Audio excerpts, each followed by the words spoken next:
No black grandchildren will ever carry the Richardson name, not while I breathe, Mrs. Richardson had declared 5 years ago, handing her son a check for $500,000 to leave Destiny. Christmas Eve. 50 guests at the family estate. The old woman boasted about her son's perfect white wife. Then a helicopter descended through the snow. Destiny stepped out in a $40,000 fur coat. 3 children in matching Gucci Christmas outfits followed. "Merry Christmas, Mrs. Richardson." The triplets ran inside. "Daddy!" Mrs. Richardson's oxygen tank beeped rapidly. Her daughter-in-law screamed, "You told me you never had children!" Destiny smiled. "Surprise! Your only grandchildren are black. But before we dive into the full story, let me know where you're watching from and what time it is. Now, subscribe to the channel and let's get started. No black grandchildren will ever carry the Richardson name. Eleanor Richardson spoke the words slowly. She sat behind her desk in her office at the Cape Cod mansion. She wore a silk blouse and pearls. Her white blonde hair was perfect. She looked at her son Michael with cold blue eyes. Michael stood in front of the desk. His hands were shaking. He was 28 years old but felt like a child. Eleanor picked up a pen. She wrote something on a check. The pen made scratching sounds on the paper. She put the pen down. She slid the check across the desk. "Take this money," Eleanor said. "Leave that woman. Marry someone appropriate." Michael looked at the check. It said $500,000. His mouth was dry. He could not speak. "This is not about hatred, Michael," Eleanor said. "This is about reality. We have a certain position in this city. We have responsibilities. That woman and her child do not fit into our world." Michael picked up the check. His hands shook more. He thought about Destiny. He thought about her smile. He thought about her laugh. He thought about the baby growing inside her. He thought about being a father. Then he thought about his trust fund. Eleanor controlled all of it. He thought about his job at the family real estate company. Eleanor controlled that too. He thought about losing everything. He thought about being poor. He thought about being cut off. He was weak. He took the check. "Good," Eleanor said. She smiled. "You made the right choice." But 2 years before that moment, Michael had been happy. It was a charity event in Boston. The event was at a hotel ballroom. Rich people wore expensive clothes and drank champagne. They were raising money for a children's hospital. Michael did not want to be there. His mother made him go. She said, "The Richardson family must be seen supporting the community." Michael stood by the bar. He held a glass of wine. He was bored. Then he saw her. She wore a simple blue dress, and she had dark curly hair pulled back. She had beautiful dark brown skin and eyes that seemed to see everything. She was talking to a nurse from the hospital. She was laughing. Her laugh was real, not fake like everyone else's laugh at these events. Michael walked over. He did not know what to say. He said, "Hi, I'm Michael." She turned. She looked at him. She said, "I'm Destiny." "Do you work at the hospital?" Michael asked. "Yes," Destiny said. "I'm a nurse. I work in pediatrics. I take care of sick children." "That must be hard," Michael said. "It is," Destiny said. "But it's good. It matters. What do you do?" Michael felt embarrassed. He said, "I work in real estate for my family's company." "Do you like it?" Destiny asked. No one ever asked him that. Everyone assumed he liked it because he was rich. Michael said honestly, "No, not really." Destiny smiled. She said, "At least you're honest." They talked for 2 hours. Michael forgot about everyone else at the party. Destiny told him about growing up in Atlanta. She told him about moving to Boston for her nursing job. She told him about her dreams, to become a nurse practitioner someday. Michael told her about going to Harvard. He told her about his father dying when he was 19. He told her things he never told anyone. At the end of the night, Michael asked, "Can I take you to dinner sometime?" Destiny looked at him carefully. She said, "Maybe. Give me your number." She called him 3 days later. Their first date was at a small Italian restaurant in the North End. Michael wore a suit. Destiny wore jeans and a sweater. She looked beautiful. "You're overdressed," Destiny said, smiling. Michael laughed. He said, "I'm nervous." "Why?" Destiny asked. "Because I like you," Michael said. They ate pasta and talked for hours. Michael learned that Destiny loved to read. She loved music. She loved her family. She was smart and funny and kind. She was different from everyone Michael knew. At the end of dinner, Destiny said, "I had a good time." "Me too," Michael said. "Can I see you again?" "Yes," Destiny said. They dated for 2 years. Michael fell in love. He had never felt this way before. Destiny made him laugh. She challenged him. She asked him hard questions. She said, "What do you want, Michael? Not what your mother wants. What do you want?" Michael did not know how to answer that. He had never thought about it. They kept their relationship quiet. Michael did not tell Eleanor. He knew she would disapprove. Destiny said, "Are you ashamed of me?" "No," Michael said. "Never. My mother is difficult." "I'm black, Michael," Destiny said. "Is that the problem?" "For her it would be," Michael said honestly. "Not for me. Never for me." Destiny was quiet. Then she said, "You need to stand up to her eventually." Michael said, "I will, I promise." But he did not. He kept hiding their relationship. They met at Destiny's apartment. They went to restaurants far from Cape Cod. Michael felt like a coward, but he told himself he would tell Eleanor soon. He told himself he would stand up to her. He told himself he was waiting for the right time. Then Destiny got pregnant. She told him at her apartment. It was a Sunday afternoon in September. They were sitting on her couch. Destiny said, "Michael, I need to tell you something." Michael looked at her face. She looked nervous. He said, "What is it?" "I'm pregnant," Destiny said. Michael's heart stopped. Then it started beating very fast. He said, "Really?" "Yes," Destiny said. "I took 3 tests. They're all positive." Michael started crying. He was smiling and crying at the same time. He said, "We're having a baby?" "Yes," Destiny said. She was crying too. "Are you happy?" "Yes," Michael said. He hugged her. "Yes, I'm so happy." They held each other. Michael said, "I love you. I love you so much. We're going to be a family." Destiny said, "You need to tell your mother now." Michael said, "I will. I'll tell her tomorrow." But he did not tell her tomorrow. He waited. He was afraid.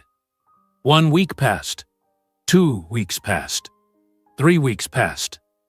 Destiny said, "Michael, when are you telling her?" "Soon," Michael said. "I promise." But Eleanor found out before he could tell her. She hired a private investigator. She always hired private investigators to watch Michael. She did not trust him. The investigator found out about Destiny. He found out about the pregnancy. He told Eleanor. Eleanor called Michael. She said, "Come to my office. Now."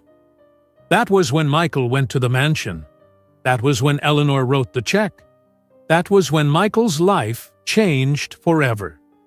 After he took the check, Michael went to meet Destiny. They met at a coffee shop in Cambridge. Destiny was 4 months pregnant now. She had a small bump. She smiled when she saw him. She said, "Hi, I ordered you a coffee." Michael sat down. He could not look at her face. He said, "We need to talk." Destiny's smile disappeared. She said, "What's wrong?" Michael said, "I can't do this. I can't be with you. I can't be a father. I'm not ready." Destiny stared at him. She said, "What are you talking about?" "I'm sorry," Michael said. He still could not look at her. "This was a mistake. We were a mistake." "A mistake?" Destiny's voice was shaking. "You said you loved me. You said we were going to be a family." "I was wrong," Michael said. "I'm sorry." Destiny started crying. She said, "Is this because of your mother?" Michael did not answer.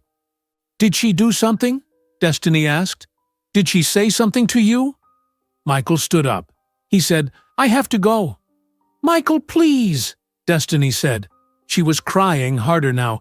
"Please don't do this. We can figure this out. We can—" "I'm sorry," Michael said. Then he walked away.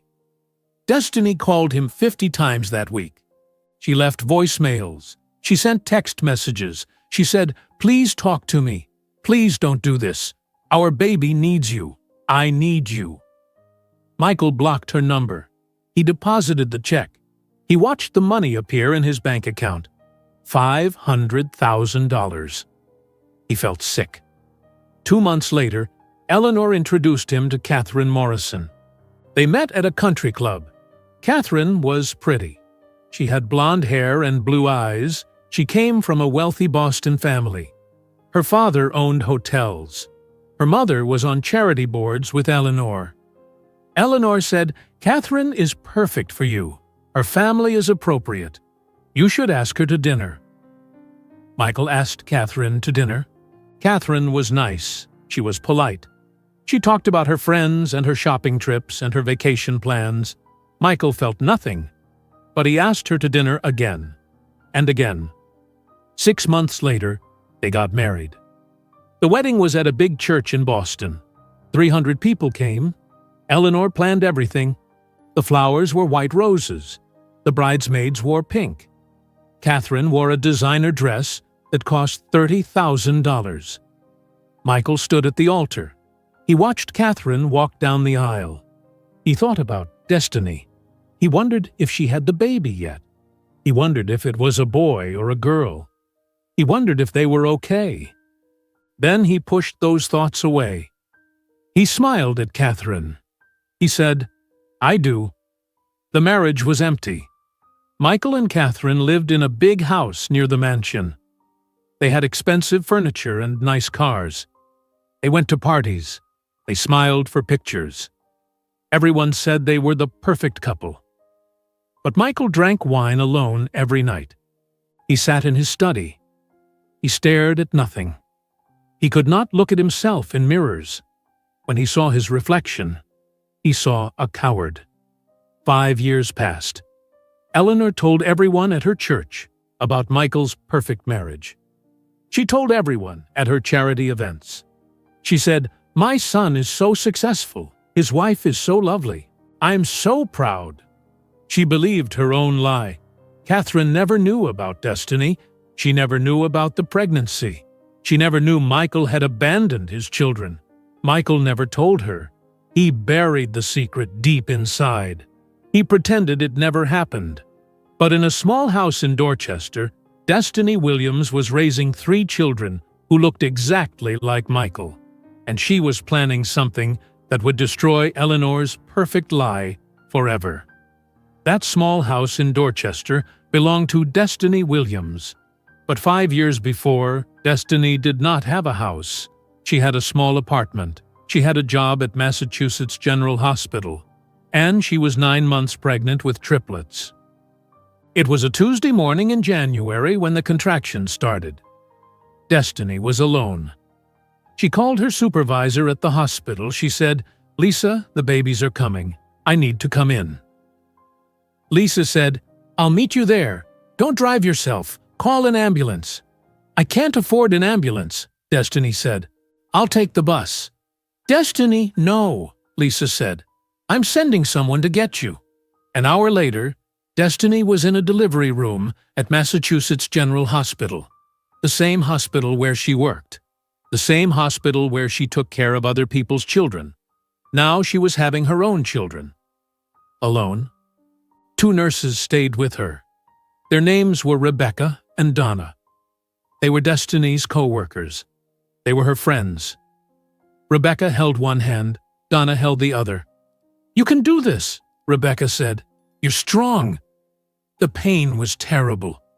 Destiny screamed. She cried. She said, I can't do this alone." "You're not alone," Donna said. "We're here." The doctor was a woman named Dr. Patel, and she said, "Destiny, I need you to push. The first baby is coming." Destiny pushed. She pushed as hard as she could. The pain was so bad she thought she would die. Then she heard crying, a baby crying. "It's a boy," Dr. Patel said. "A beautiful boy." Destiny started crying too. But there was no time to rest. "The second baby is coming," Dr. Patel said. "Push again." Destiny pushed. She was so tired. She had no strength left, but she pushed. "Another boy," Dr. Patel said. 2 minutes later, the third baby came. "A girl," Dr. Patel said. Destiny lay back on the bed. She was shaking. She was crying. The nurses cleaned the babies and brought them to her. 3 tiny babies, 2 boys and 1 girl. They had light brown skin and curly hair, and they were perfect. "What are their names?" Rebecca asked. Destiny looked at her babies. She said, "Marcus, Miles, Maya." "Beautiful names," Donna said. "What about the last name?" Dr. Patel asked. "Richardson, like the father?" Destiny thought about Michael. She thought about how he left her. She thought about how he never called. She said, "No, Williams. Their last name is Williams." The hospital let Destiny stay for 3 days. Then she had to go home. Rebecca drove her. Destiny sat in the back seat, with 3 car seats. Marcus, Miles, and Maya slept in the car seats. They were so small. Destiny's apartment was tiny. 1 bedroom, a small kitchen, a bathroom. That was all. She put the 3 car seats on the floor. She did not have cribs yet. She could not afford 3 cribs. That night, all 3 babies cried. They cried at different times. When Marcus stopped crying, Miles started. When Miles stopped, Maya started. Destiny did not sleep. She fed them. She changed their diapers. She rocked them. She cried, too. At 3 in the morning, she called her mother in Atlanta. Her mother's name was Patricia. Patricia answered the phone. Her voice was sleepy. She said, "Destiny, what's wrong?" "Mom," Destiny said. She was crying. "I can't do this. It's too hard." "Yes, you can," Patricia said. "You're my daughter. You're strong. You can do anything." "I'm so tired," Destiny said. "I know, baby," Patricia said. "But those babies need you. You're their mother. You're all they have." Destiny wiped her eyes. She said, "You're right. I'll come visit next month," Patricia said. "I'll help you then. But right now, you need to rest when they rest, even if it's just 10 minutes. Destiny went back to work when the babies were 6 weeks old. She had to. She had no money left. She found a daycare near her apartment. It cost almost all her paycheck. But she had no choice. She worked at the hospital during the day. She came home exhausted. She fed the babies. She played with them. She cleaned. She did laundry. Then she fell asleep, sitting up on the couch. Her friend Kenya visited often. Kenya was also a nurse at Massachusetts General. Kenya brought groceries. She brought diapers. She said, "Destiny, you need help. You can't do this alone." "I have to," Destiny said. "I have no one else." "What about the father?" Kenya asked. "What about Michael? He should be helping. He should be paying child support." "He doesn't know they were born," Destiny said. "He blocked my number before I could tell him." "Then take him to court," Kenya said. "Make him pay." Destiny shook her head. She said, "No, I don't want his money. I don't want anything from him. We'll be fine without him." But they were not fine. Destiny worked double shifts to pay the bills. She barely saw her babies. The daycare workers saw them more than she did. Destiny cried in the hospital bathroom during her breaks. When the triplets turned 1 year old, Destiny made a decision. She was sitting on the floor of her apartment. Marcus, Miles, and Maya were playing with blocks. They were beautiful babies. They were happy even though they had so little. Destiny thought about her life. She thought about her future. She thought about her children's future. She said out loud, "This is not enough. I need to do better." She enrolled in nursing school at night. She would become a nurse practitioner. Nurse practitioners made more money, much more money. But the program was hard. It would take 3 years. Kenya said, "How will you do school and work and take care of 3 babies?" Destiny said, "I'll find a way." Kenya shook her head. Then she smiled. She said, "Okay, I'll watch the babies when you have class, but you owe me." "I owe you everything," Destiny said. For 3 years, Destiny barely slept. She worked at the hospital during the day. She went to class at night. Kenya watched the babies. On weekends, Destiny studied while the babies napped. She read textbooks. She memorized medical terms. She took tests. It was the hardest thing she ever did. Harder than the pregnancy. Harder than giving birth. Harder than raising 3 babies alone. But she did not quit.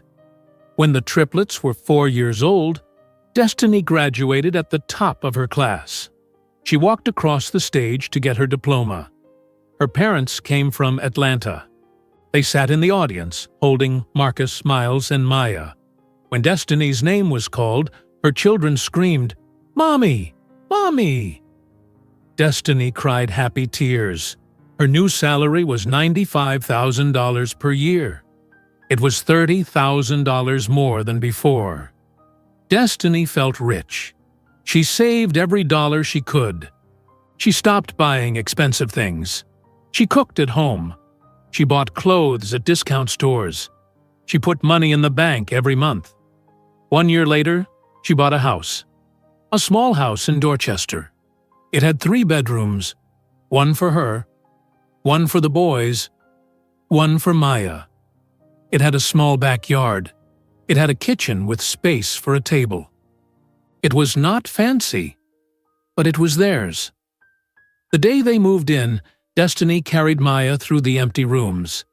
Maya said, "Is this our house, Mommy?"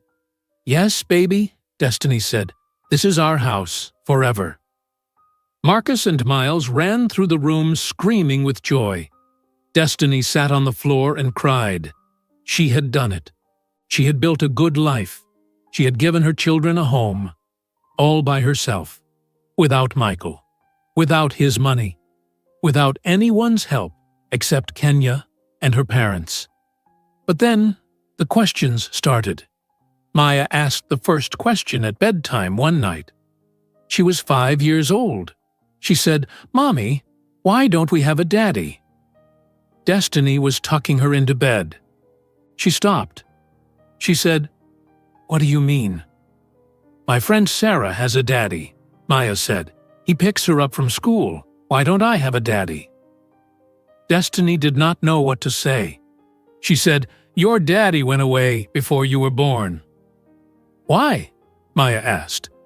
"Because he had to," Destiny said. But that answer was not enough. Marcus asked the next question at breakfast. He said, "Mom, where is our dad? Is he dead?" "No," Destiny said. "He's not dead." "Then where is he?" Marcus asked. "He lives somewhere else," Destiny said. "Why doesn't he visit?" Miles asked. Destiny put down her coffee cup. She looked at her 3 children. They had Michael's green eyes. They had his light brown hair. They looked like him. Every day she saw Michael's face in their faces. She said, "He doesn't visit because he made a choice. He chose not to be your father." "That's mean," Miles said. "Yes," Destiny said. "It is mean." The questions continued every day. The children asked about their father at school. They asked at bedtime. They asked at dinner. Destiny gave the same answers, but she knew the answers were not enough. Her children deserved the truth. They deserved to know who their father was. They deserved to know what happened. Destiny made a decision. She would find Michael.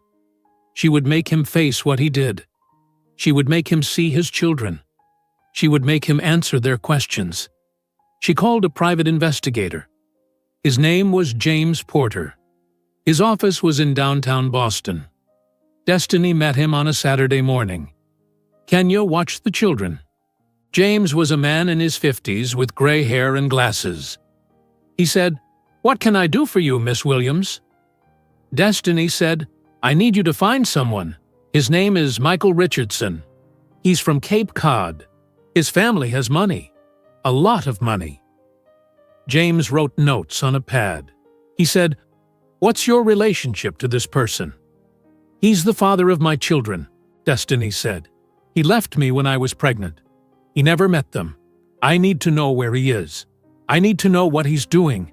I need to know everything." James looked at her. He said, "This will cost $3,000. Destiny opened her purse. She pulled out an envelope with cash. She had been saving for this. She said, "Will this work?" James took the money. He said, "I'll call you in 2 weeks." 2 weeks later, James called. He said, "I found everything. Come to my office." Destiny went to his office the next day. James handed her a folder. It was thick. He said, "It's all in there. Everything you need to know." Destiny opened the folder. Inside were bank records, photographs, documents. She saw a copy of a check. The check was from Eleanor Richardson to Michael Richardson. The amount was $500,000. The date was 5 years ago, right after Michael left her. Destiny's hands shook. She said, "He took money to leave me?" "Yes," James said. "His mother paid him." Destiny kept looking through the folder. She saw photographs of Michael's wedding to a woman named Catherine Morrison. She saw pictures of a big house in Cape Cod. She saw pictures of Michael at parties, smiling, pretending to be happy, pretending her children did not exist. Destiny closed the folder. She felt rage, pure rage, but she also felt something else. Clarity. Michael and Eleanor tried to erase her children. They tried to pretend Marcus Miles and Maya did not exist. They took money to make them disappear. But Destiny would make sure everyone saw her children. Everyone would know the truth. She stood up. She said, "Thank you, James. This is exactly what I needed." She went home. She put the children to bed. Then she sat at her kitchen table. She opened the folder again. She looked at the pictures of Eleanor's mansion. She read about Eleanor's annual Christmas Eve party. 50 wealthy guests. The biggest social event of the year. Everyone who mattered in Boston society would be there. Destiny smiled. She knew exactly what she was going to do. Destiny called her friend Jasmine the next morning. Jasmine was a lawyer at a firm in downtown Boston. They met for coffee at a shop near Jasmine's office. Jasmine was a black woman in her 30s. She wore a business suit and had her hair in braids. She said, "You sounded serious on the phone. What's going on?" Destiny pulled out the folder from James Porter. She put it on the table. She said, "I need you to look at this. Tell me if I can use it." Jasmine opened the folder. She read through the documents. She looked at the bank records. She looked at the copy of the check. She was quiet for a long time. Then she said, "Where did you get this?" "A private investigator," Destiny said. Jasmine kept reading. She looked at the pictures of Michael's wedding. She looked at the pictures of the mansion. Finally, she closed the folder. She said, "This is solid evidence. Eleanor Richardson paid her son $500,000. The date matches when he left you. The timing matches when you were pregnant." "Is it legal?" Destiny asked. "What they did?" Jasmine nodded slowly. She said, "Unfortunately, yes. It's legal to pay someone to end a relationship. It's disgusting. It's morally wrong. But it's not illegal." "So I can't take them to court?" Destiny asked. "You could file for child support," Jasmine said. "But that would take months, maybe years, and Michael would fight it with expensive lawyers." She paused. Then she said, "But if you go public with this information, you don't need a court. Public opinion will destroy them." Destiny leaned forward. She said, "What do you mean?" "These people care about reputation," Jasmine said. "Eleanor Richardson is on charity boards. She goes to fancy churches. She has rich friends. If those people find out what she did, they'll turn on her. No one wants to be associated with someone who paid to abandon their own grandchildren." "So I should tell people?" Destiny asked. "Not just people," Jasmine said. "You need witnesses, important witnesses, people who matter in their social circle." She tapped the folder. "You said Eleanor has a Christmas party every year?" "Yes," Destiny said. 50 guests, all wealthy people from Boston." Jasmine smiled. She said, "That's perfect. That's when you do it, in front of everyone. Make them all see the truth at the same time." Destiny felt her heart beat faster. She said, "How?" "That's up to you," Jasmine said. "But make it big. Make it impossible to ignore. Make sure everyone sees your children. Make sure everyone knows what Eleanor and Michael did." Destiny went home. She thought about Jasmine's words. She thought about Eleanor's party. She needed a plan, not just for revenge, for her children. She wanted Marcus, Miles, and Maya to know they had value. She wanted them to know they were not secrets. They were not mistakes. She spent the next week researching Eleanor Richardson. She looked online. She read society pages in Boston newspapers. She found articles about Eleanor's charity work, articles about her mansion in Cape Cod, articles about her perfect family. Destiny found information about the Christmas Eve party. It happened every year on December 24th at 7 o'clock in the evening. Eleanor invited business leaders, politicians, doctors, lawyers, everyone who was important in Boston. The party was famous. People talked about it all year. Destiny made her decision. She would go to that party. She would bring her children. She would tell the truth in front of everyone. But first, she needed to prepare Marcus, Miles, and Maya. She needed to tell them about their father. One Saturday afternoon, Destiny sat the children down in the living room. They were 5 years old now, old enough to understand some things. She said, "I need to talk to you about something important." Marcus, Miles, and Maya sat on the couch. They looked serious. Maya said, "Are we in trouble?" "No, baby," Destiny said. "You're not in trouble. I need to tell you about your father." Miles said, "You said he went away." "Yes," Destiny said, "but I want to tell you more about him now." She pulled out a photograph. James Porter had found it. It was a picture of Michael at a charity event. He was wearing a suit. He was smiling.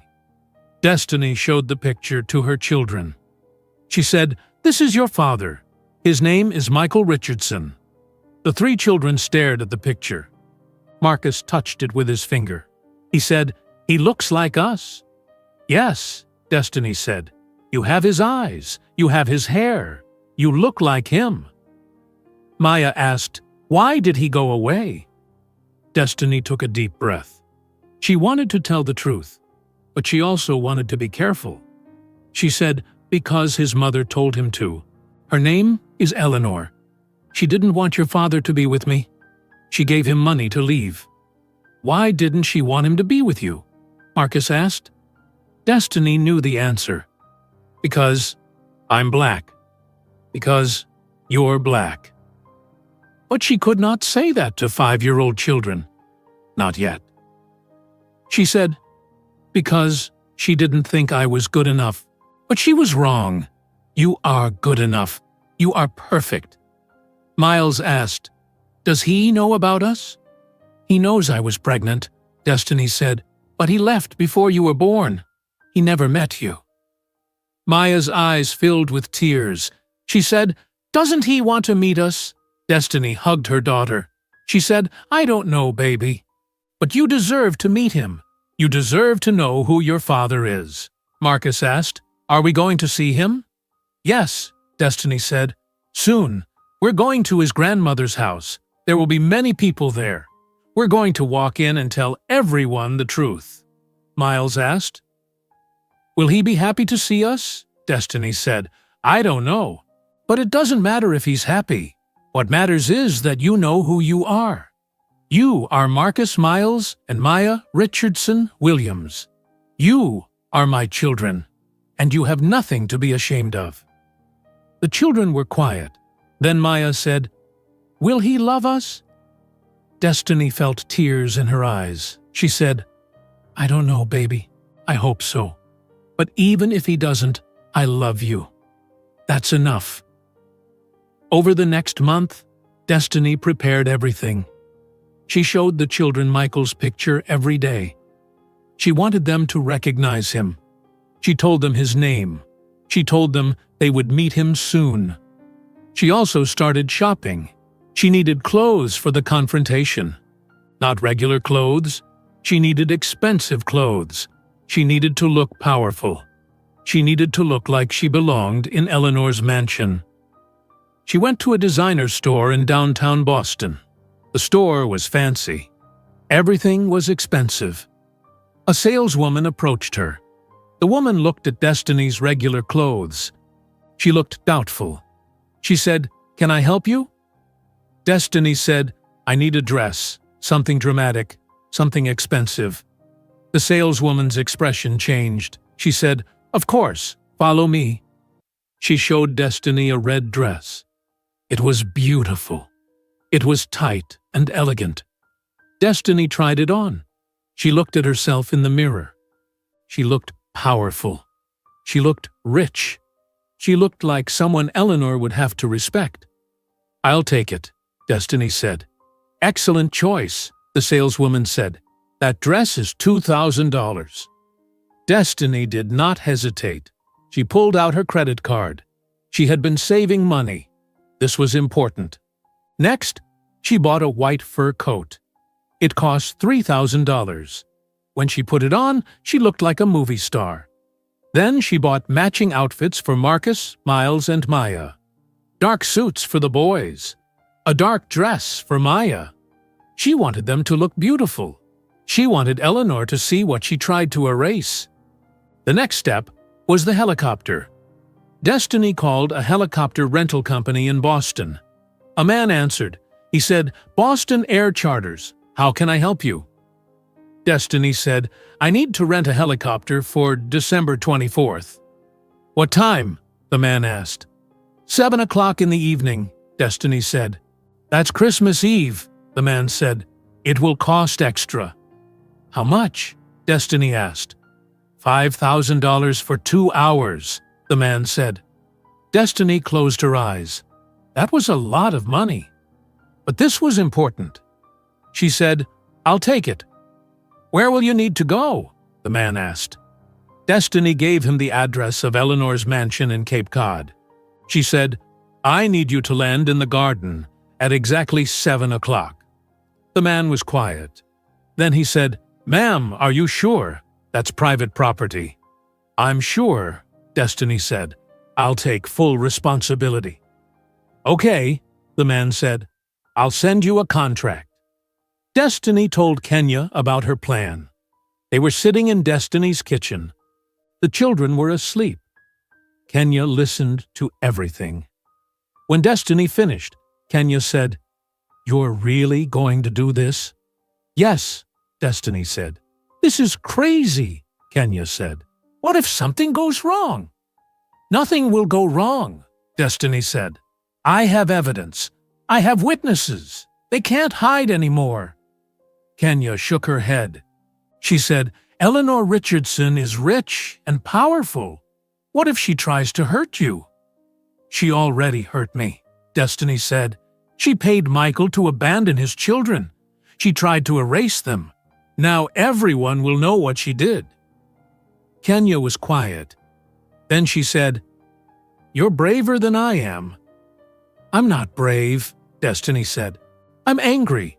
I'm tired of my children asking why they don't have a father.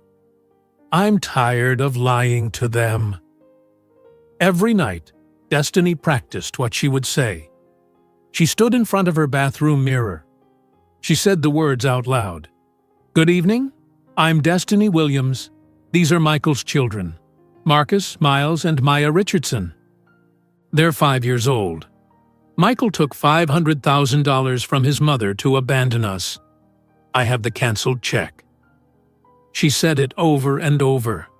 She wanted the words to be perfect. She wanted to sound calm. She wanted to sound strong. The weeks passed quickly. December came. The city of Boston filled with Christmas decorations. Stores played holiday music. People were happy. But Destiny was focused. She thought about the party. She thought about walking into that mansion. She thought about the look on Eleanor's face. She thought about the look on Michael's face when he saw his children. 3 days before Christmas, James Porter called. He said, "I have one more piece of information. I thought you should know." "What is it?" Destiny asked. "Eleanor Richardson has emphysema," James said. "She uses an oxygen tank, but my source says she still smokes cigarettes in secret. Her health is not good." Destiny was quiet. Then she said, "Thank you for telling me." She hung up. She thought about Eleanor, an old woman with breathing problems, an old woman who was already destroying herself. Destiny was about to finish the job. She felt no sympathy. The days before Christmas moved slowly.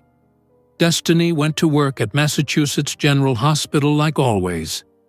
She checked on her patients, and she reviewed charts. She talked to doctors. She smiled at other nurses. On the outside, she looked normal. But inside, her heart beat fast with anticipation. She kept thinking about December 24th. She kept imagining the moment she would step out of that helicopter. She kept seeing Eleanor's face in her mind. She kept seeing Michael's face when he saw his children for the first time. At home, the triplets knew something big was coming. Destiny told them they were going on a special trip. She told them they would meet their father. The children were excited and nervous. Maya asked questions every day.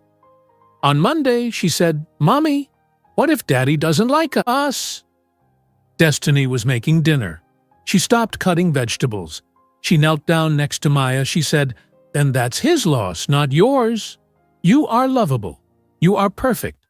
If he doesn't see that, it's because something is wrong with him, not you." Maya touched Destiny's face.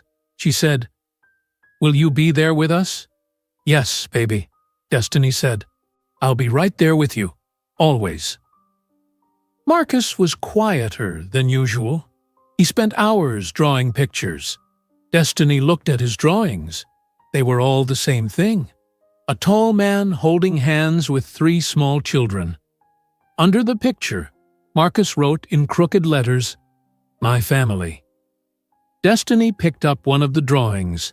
She said, "This is beautiful, Marcus." Marcus looked up at her. He said, "Do you think Daddy will like it? Can I give it to him?" Destiny felt tears in her eyes. She said, "I think he would love it." Miles was the most excited. He ran around the house. He jumped on the couch. He said, "We're going in a helicopter. We're going to fly in the sky. This is the best thing ever." Destiny laughed. She said, "Calm down, Miles. You need to save your energy." Miles stopped jumping. He said, "Mom, do you think Daddy likes soccer? Will he play with me?" "I don't know," Destiny said honestly. "But you can ask him." On Tuesday, Destiny's mother called from Atlanta. Patricia said, "I saw the date on the calendar. December 24th is in 2 days. Are you really doing this?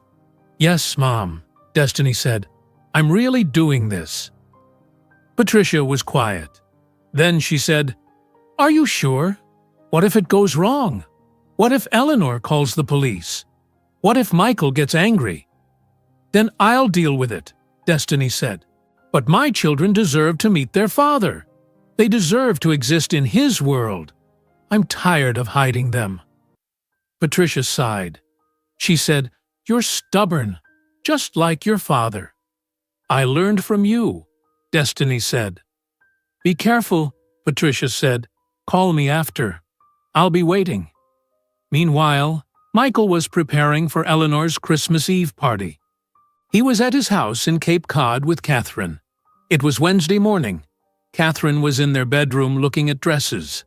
She pulled out a green silk dress. She said, What about this one? Michael was sitting on the bed. He looked tired. He said, It's nice. You're not even looking, Catherine said. She sounded annoyed. Michael looked up. He said, Sorry. Yes, it's beautiful. Catherine studied him. She said, Are you okay? You've been acting strange lately. I'm fine, Michael said. Just tired. You're always tired, Catherine said. Maybe you should see a doctor. Michael did not answer. He could not tell her the truth. For the past week, he had been having dreams. Bad dreams. In the dreams, he heard children crying. He heard someone calling Daddy. He saw faces he could not recognize. He woke up sweating in the middle of the night. Catherine asked, Are you excited about tomorrow? Your mother's party is always wonderful. Michael said, Not really. I don't like those parties. Why not? Catherine asked. Everyone important will be there. The mayor might come. Your mother said a senator is coming. That's why I don't like them, Michael said. Too many people, too much talking. Catherine put the dress back in the closet. She said, Well, we have to go. Your mother would never forgive us if we missed it. Michael nodded. He knew she was right. Eleanor would be furious if he did not come. He always did what Eleanor wanted. He was still doing it, even at 33 years old. At the Richardson mansion, Eleanor was directing her servants. It was Wednesday afternoon. She walked through the rooms with her oxygen tank following behind her on wheels. A clear tube went into her nose. She pointed at flower arrangements. She said, Those roses are wrong. They need to be white, not cream. Replace them. A young servant said, Yes, Mrs. Richardson. Eleanor walked to the dining room. The table was set with expensive china and crystal glasses. She said, The forks are in the wrong position. Fix it. Another servant rushed to fix the forks. Eleanor's assistant, a woman named Grace, followed her with a clipboard. Grace said, Mrs. Richardson, the caterer, confirmed the menu. The wine is in the cellar. The musicians will arrive at 6:30 tomorrow evening. Good, Eleanor said. What about the guest list? Who confirmed? Grace looked at her clipboard. She said 48 people confirmed. 2 declined. Eleanor frowned. She said, Who declined? The Hendersons and the Walkers, Grace said. Call them again, Eleanor said. Tell them I expect them to be here. Grace nodded and walked away. Eleanor stood in the grand living room. She looked at the decorations. White lights, white ribbons, a huge Christmas tree with white and gold ornaments. Everything was perfect. This party would be her best yet. She would show everyone how successful her family was. She would show them that she made the right choices. She touched the oxygen tube in her nose. She hated it. It made her look weak. But she needed it. Her breathing was worse lately. The doctors told her to stop smoking. She ignored them. She still smoked cigarettes in her bedroom late at night, when no one was watching. On Christmas Eve morning, Destiny woke up early. It was still dark outside. She could not sleep. Today was the day. She got out of bed. She made coffee. She sat at her kitchen table and looked at the folder from James Porter one more time. The check, the bank records, the photographs, everything she needed. At 8 o'clock, she woke up the children. She said, "Time to get up. We have a big day." Marcus rubbed his eyes. He said, "Is today the day we meet Daddy?" "Yes," Destiny said. "Today is the day." After breakfast, Destiny took the children to a salon in Dorchester. The salon owner was a woman named Tasha. Tasha said, "You want them looking perfect, right?" "Yes," Destiny said. "This is important." Tasha cut Marcus and Miles's hair. She trimmed it neat and clean. She styled Maya's curls so they bounced perfectly. When she was done, the children looked beautiful. Back at home, Destiny gave the children an early dinner. She made chicken and rice. Miles said, "Why are we eating so early?" "Because we're leaving at 6 o'clock," Destiny said. "We need to eat now." After dinner, Destiny took the children upstairs. She dressed them in their matching outfits. Dark suits for Marcus and Miles. A dark dress for Maya with white tights and black shoes. The children looked at themselves in the mirror. Maya said, "We look fancy." "You look perfect," Destiny said. Then Destiny got dressed. She put on the red dress. She put on the white fur coat. She looked at herself in the mirror. She looked powerful.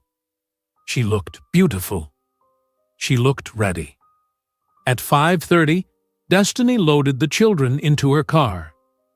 She drove toward Boston. The sun was setting. Snow was starting to fall. Light snow that made everything look clean and white. Miles pressed his face against the window. He said, "Where's the helicopter?" "We're going there now," Destiny said. They arrived at the helicopter pad at 6 o'clock. It was a small airport outside Boston. A black helicopter sat on the pad. A man stood next to it. He wore a pilot uniform. He walked over when Destiny parked her car. He said, "Are you Destiny Williams?" "Yes," Destiny said. The man held out his hand. He said, "I'm Robert. I'll be your pilot tonight." They shook hands. Robert looked at the children. He smiled. He said, "Are these your kids?" "Yes," Destiny said. "This is Marcus, Miles, and Maya." "Nice to meet you," Robert said. He looked back at Destiny. "So where exactly are we going? You gave me an address, but I need to know where to land." Destiny pulled out a photograph of Eleanor's mansion. She had printed it from the internet. She pointed to the garden behind the house. She said, "Right here, in the garden, at exactly 7 o'clock." Robert looked at the picture. He looked confused. He said, "That's someone's backyard. Are you sure you have permission?" "I'm sure," Destiny said. "Don't worry about permission. Just land there at 7 o'clock. I'll handle everything else." Robert looked uncertain, but he said, "Okay, you're paying. Let's go." They climbed into the helicopter. Destiny sat in front next to Robert. The children sat in back with seat belts on.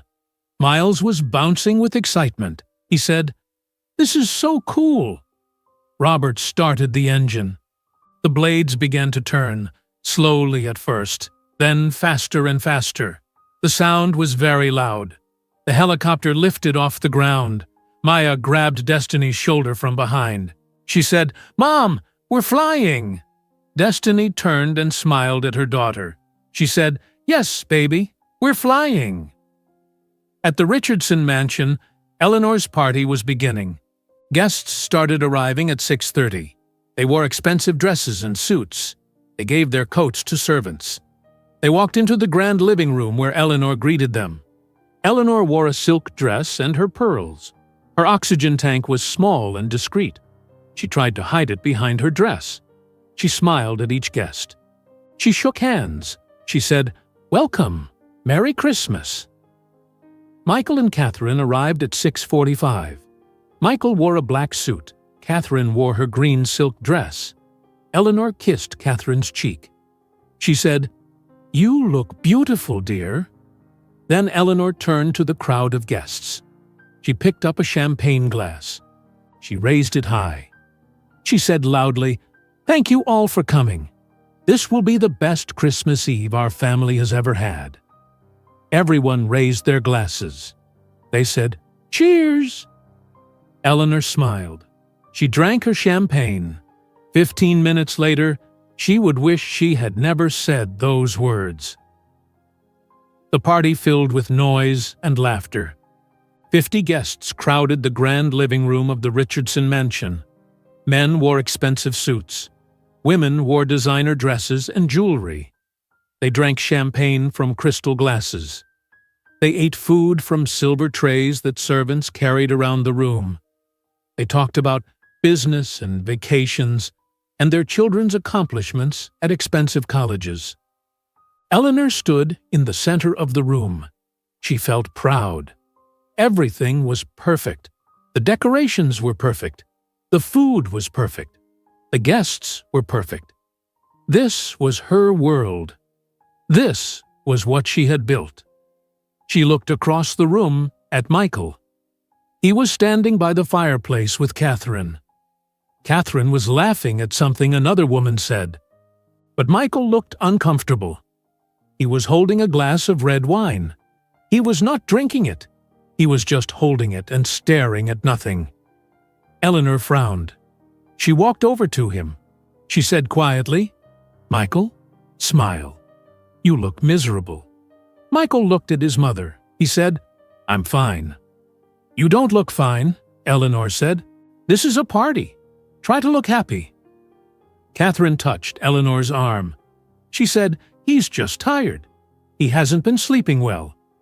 Eleanor said, "Well, wake up. People are watching."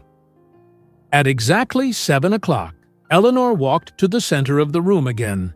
She picked up a small spoon and tapped it against her champagne glass. The sound made everyone stop talking. They all turned to look at her. Eleanor smiled. She said, "Thank you all for coming tonight.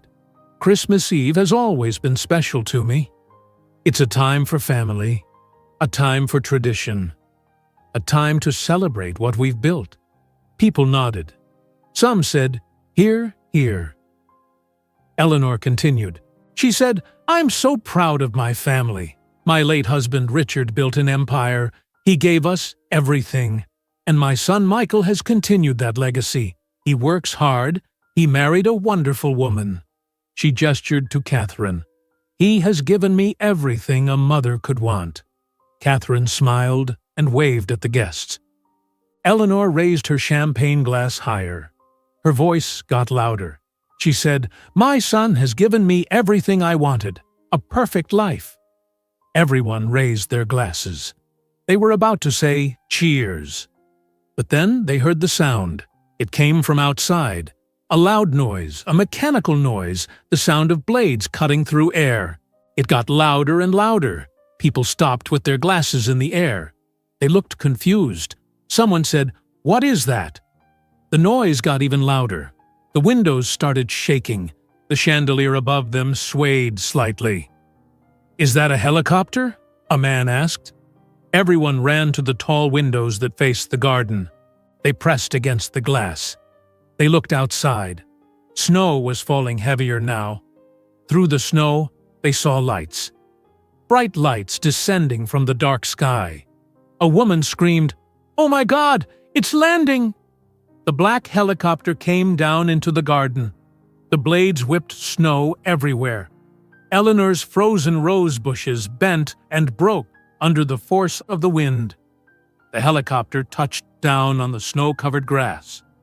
Eleanor stood frozen in the center of the room. Her face went white. She said, "What is happening?" The helicopter door opened. Through the swirling snow, everyone saw a figure step out. A woman. She wore a long, white fur coat that blew in the wind from the helicopter blades. Underneath, they could see a red dress. The woman had dark curly hair and dark skin. She looked beautiful and powerful. Behind her, 3 small children stepped out of the helicopter. They held hands. They wore matching dark outfits, 2 boys and 1 girl. They had light brown skin and curly light brown hair. The guests pressed harder against the windows. Someone said, "Who is that?" Someone else said, "Look at those children. They're beautiful." The woman in the white coat walked toward the mansion. The children followed her. Their small footprints left marks in the snow. The helicopter blades slowed down and finally stopped. Everything went quiet, except for the sound of wind.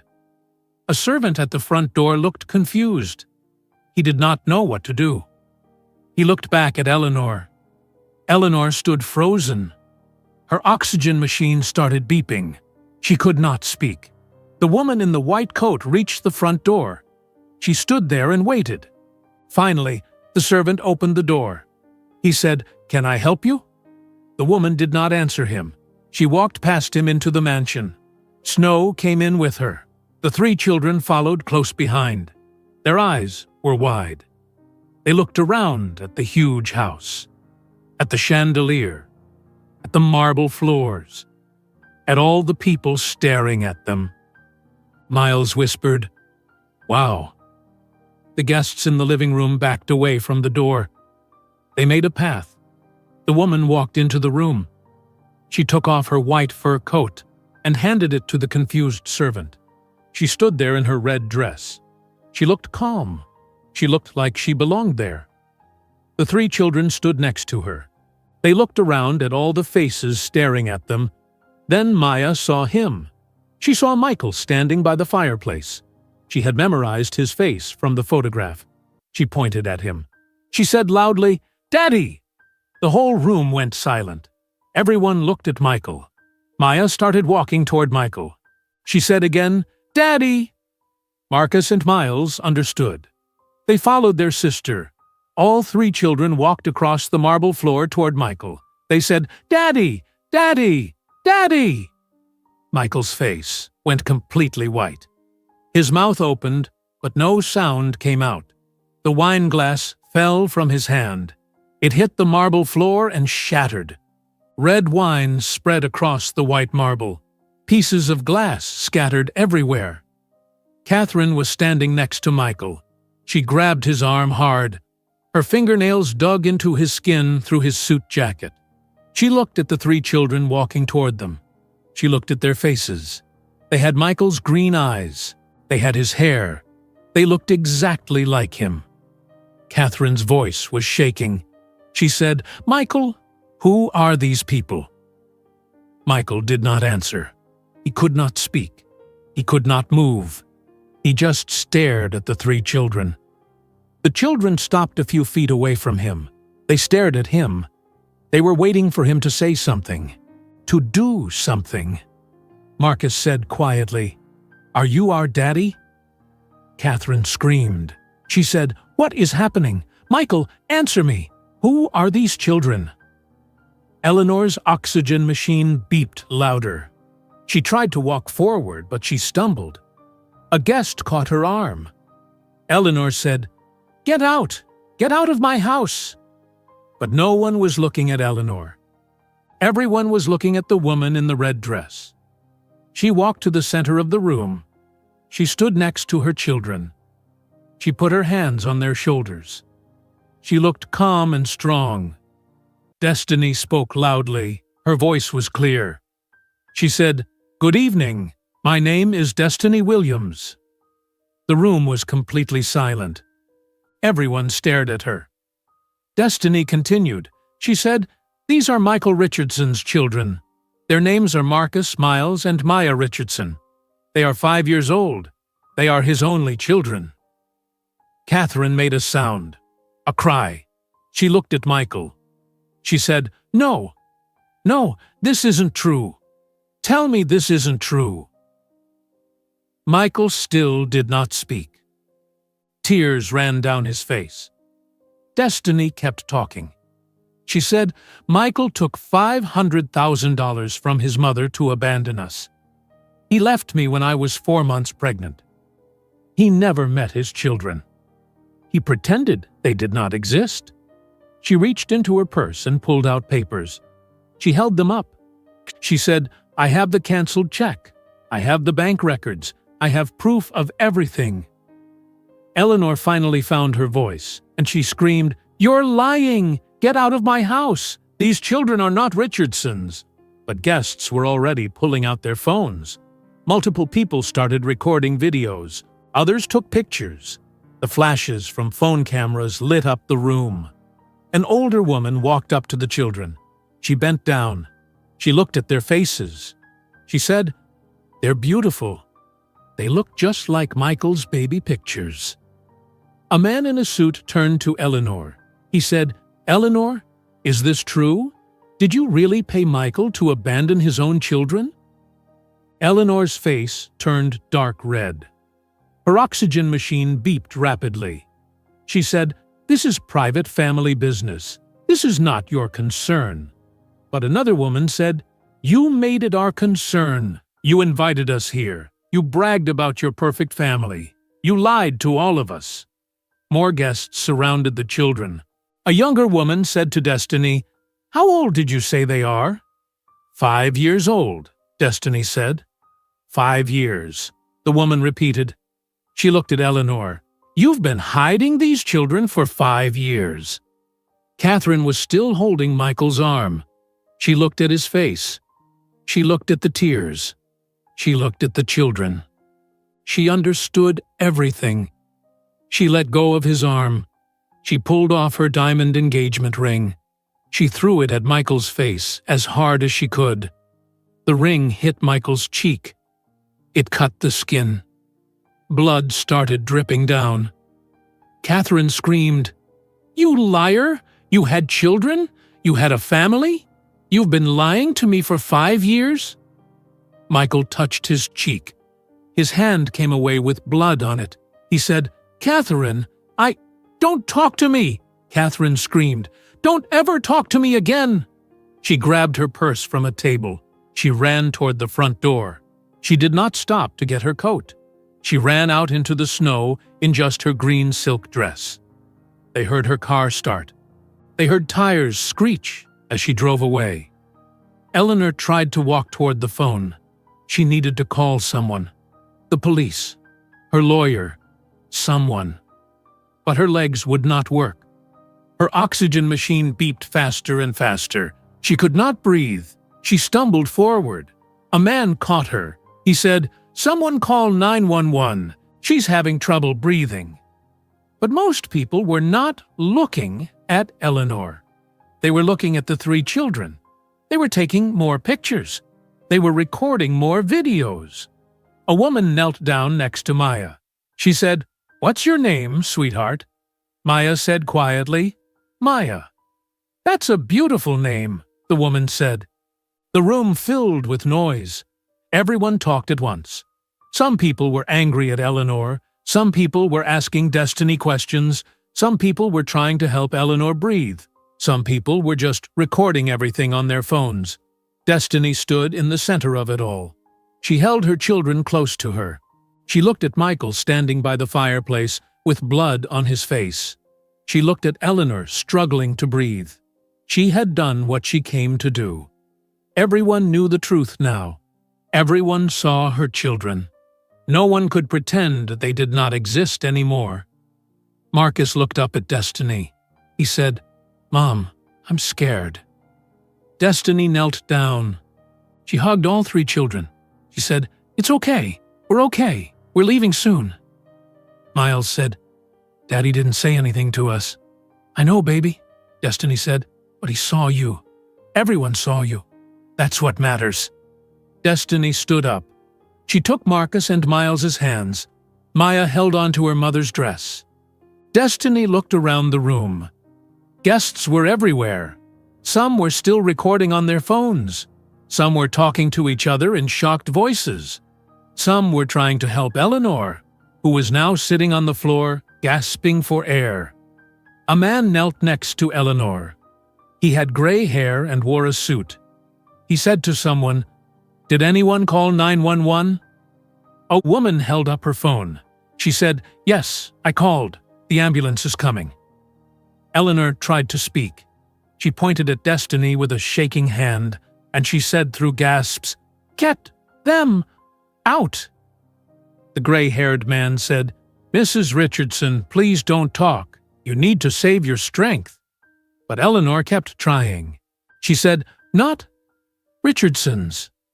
Not my—" Her words stopped. Her eyes rolled back. She fell sideways. The gray-haired man caught her. He shouted, "She's unconscious. Where's that ambulance?" Through all of this, Michael had not moved. He still stood by the fireplace. Blood still dripped from the cut on his cheek. He stared at his 3 children. He stared at Destiny. His mouth opened and closed, but no words came out. A woman approached Destiny. She was younger, maybe 40 years old. She wore a black dress and pearl earrings. She said quietly, "What you did took courage." Destiny looked at her. She said, "I didn't do it for courage. I did it for them." She looked down at her children. The woman said, "Those children deserve better than what they got." Another guest, a man in his 60s, walked over. He looked angry, but his anger was not directed at Destiny. He looked at Michael. He said loudly, "You should be ashamed. Your own children." Michael finally moved. He took a step toward his children. He said, His voice cracked. "I'm sorry." Marcus stepped behind Destiny. He was afraid. Miles said, "Why didn't you come see us before?" Michael had no answer. Tears kept running down his face, mixing with the blood from the cut.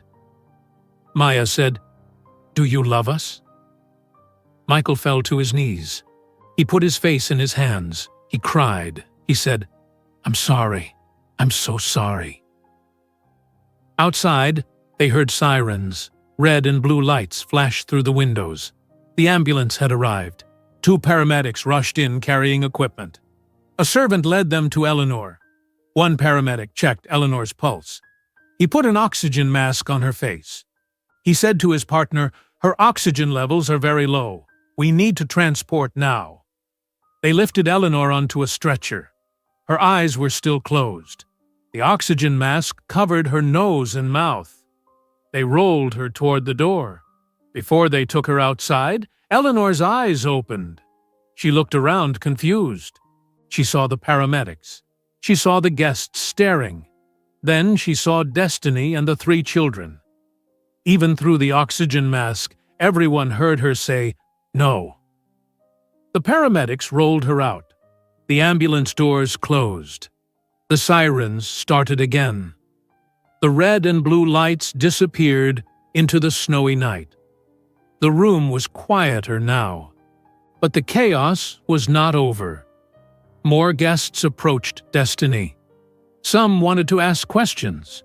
Some wanted to take pictures with their phones. Some wanted to tell her they supported her. An older man said, "I've known Eleanor for 30 years. I never thought she would do something like this." A woman said, "This is evil, pure evil." Another woman said to Destiny, "How did you survive, raising 3 children alone?" Destiny said, "I worked. I didn't have a choice." More people surrounded her. The questions kept coming. The phone cameras kept flashing. Marcus started crying. He said, "Mom, I want to go home." Destiny realized she needed to leave. This was too much for the children. She said loudly, "Please move. I need to take my children home." The guests stepped back and made a path. Destiny led Marcus, Miles, and Maya toward the door. The confused servant gave her the white fur coat. Destiny put it on. She picked up Maya because Maya was crying now too. Before she reached the door, she turned back. She looked at Michael one more time. He was still on his knees by the fireplace. He looked broken. Destiny felt no satisfaction. She felt no victory. She just felt tired. She said to him, "They deserve to meet you. They deserve to know who their father is. What you do with that information is up to you." Then she walked out. She carried Maya. Marcus and Miles held onto her coat. They walked through the snow to the helicopter. Robert, the pilot, was waiting. He helped them climb in. He said, "I heard sirens. Is everything okay?" "Everything is fine," Destiny said. "Let's go home." The helicopter lifted off. The children looked down at the mansion, the lights, the people inside. Miles said, "Is that where Daddy lives?" "Yes," Destiny said. "It's big," Miles said. Maya said, "I don't like it. I like our house better." "Me too, baby," Destiny said. "Me too." Inside the mansion, the party was over. Guests started leaving quickly. They put on their coats. They walked to their cars. But they all talked. They all pulled out their phones. They all called their friends and family to tell them what happened. One woman sat in her car. She opened her social media app. She uploaded the video she recorded. She wrote, "You won't believe what just happened at Eleanor Richardson's Christmas party." She pressed post. Within minutes, the video started spreading. People shared it. They commented on it. They sent it to their friends. More guests posted their own videos and pictures. By midnight, thousands of people in Boston had seen the videos. By morning, news websites picked up the story. The headlines read, "Boston heiress paid son to abandon black grandchildren." Christmas Eve confrontation exposes Richardson family secrets. Woman arrives by helicopter to expose baby daddy at mansion party. Michael stayed at the mansion after everyone left. He sat on the floor by the fireplace. The broken wine glass was still there. The red wine stain was still there. His face still bled. He did not care. He just sat there. A servant approached him, an older man named Thomas who had worked for the family for 20 years. Thomas said, "Mr. Richardson, should I call someone? Should I call your wife?" "She's not my wife anymore," Michael said quietly. "She'll divorce me." Thomas was quiet. Then he said, "Those children, they're yours." Michael nodded. He said, "Yes." "They're beautiful," Thomas said. Michael started crying again. He said, "I never met them. I left before they were born. What kind of man does that?" Thomas did not answer. He just stood there. Finally, he said, "The guest rooms are ready if you need to stay tonight. I don't think you should drive." Michael nodded, but he did not move. He sat there all night. He watched the sun come up through the windows. He thought about his children's faces. He thought about Maya asking, "Do you love us?" He thought about Marcus hiding behind Destiny. He thought about Miles asking, "Why didn't you come see us before?" He had no answers. He had nothing. At Massachusetts General Hospital, doctors examined Eleanor. Her emphysema was worse. The stress of the night made it much worse. They kept her in the intensive care unit. They put her on oxygen. They ran tests. A doctor spoke to the hospital administrator because Eleanor had no family with her. The doctor said she had a severe panic attack combined with her existing lung disease. She could have died. She'll need to stay here at least a week. The administrator asked, "What about her family? Should we call someone?" The doctor looked at Eleanor's chart. He said, "There's a son listed, Michael Richardson." "I'll try to reach him," the administrator said. But Michael did not answer his phone. It rang and rang. He had left it in his car. He was not thinking about phones. He was not thinking about his mother. He was only thinking about his children. The story continued spreading on social media. By Christmas Day morning, it was everywhere. Not just in Boston. People across the country were sharing the videos. News programs talked about it. Radio shows discussed it. Everyone had an opinion. Some people supported Destiny. They said she was brave. They said Eleanor was racist and cruel. They said Michael was a coward. Other people criticized Destiny. They said she should not have brought children to a confrontation. They said she did it for attention. But most people focused on the children. People said Marcus, Miles, and Maya were innocent. People said they deserved better. People said Eleanor's actions were unforgivable. Eleanor's friends stopped calling her. Her phone did not ring. The women from her charity boards sent emails. They said Eleanor should step down from her positions. They said her actions reflected poorly on their organizations. They said they could not be associated with her anymore. Eleanor's church, the same church where she sat in the front row every Sunday, sent a letter to the hospital. The letter said, "After careful consideration, we ask that you find another church community. Your actions do not reflect our values." The family real estate company had an emergency board meeting on December 26th. 10 board members sat around a table. They discussed the scandal. They discussed the videos that everyone had seen. They discussed the damage to the company reputation. The chairman, a man named Robert Foster, said, "We need to distance ourselves from this situation. The Richardson name is poison right now." Another board member, a woman named Susan Chen, said, "Michael needs to take a leave of absence, immediately." They voted. It was unanimous. Robert called Michael. Michael finally answered his phone. Robert said, "Michael, the board has decided you need to step away from the company. Take a leave of absence, unpaid, until this situation resolves." Michael said quietly, "I understand." "This is a disaster," Robert said. "The worst scandal this company has ever faced." "I know," Michael said. "I'm sorry." "Sorry doesn't fix this," Robert said. He hung up. Catherine filed for divorce on December 27th. Her lawyer was aggressive and fast. The papers arrived at the mansion by courier. Michael read them sitting alone in the study.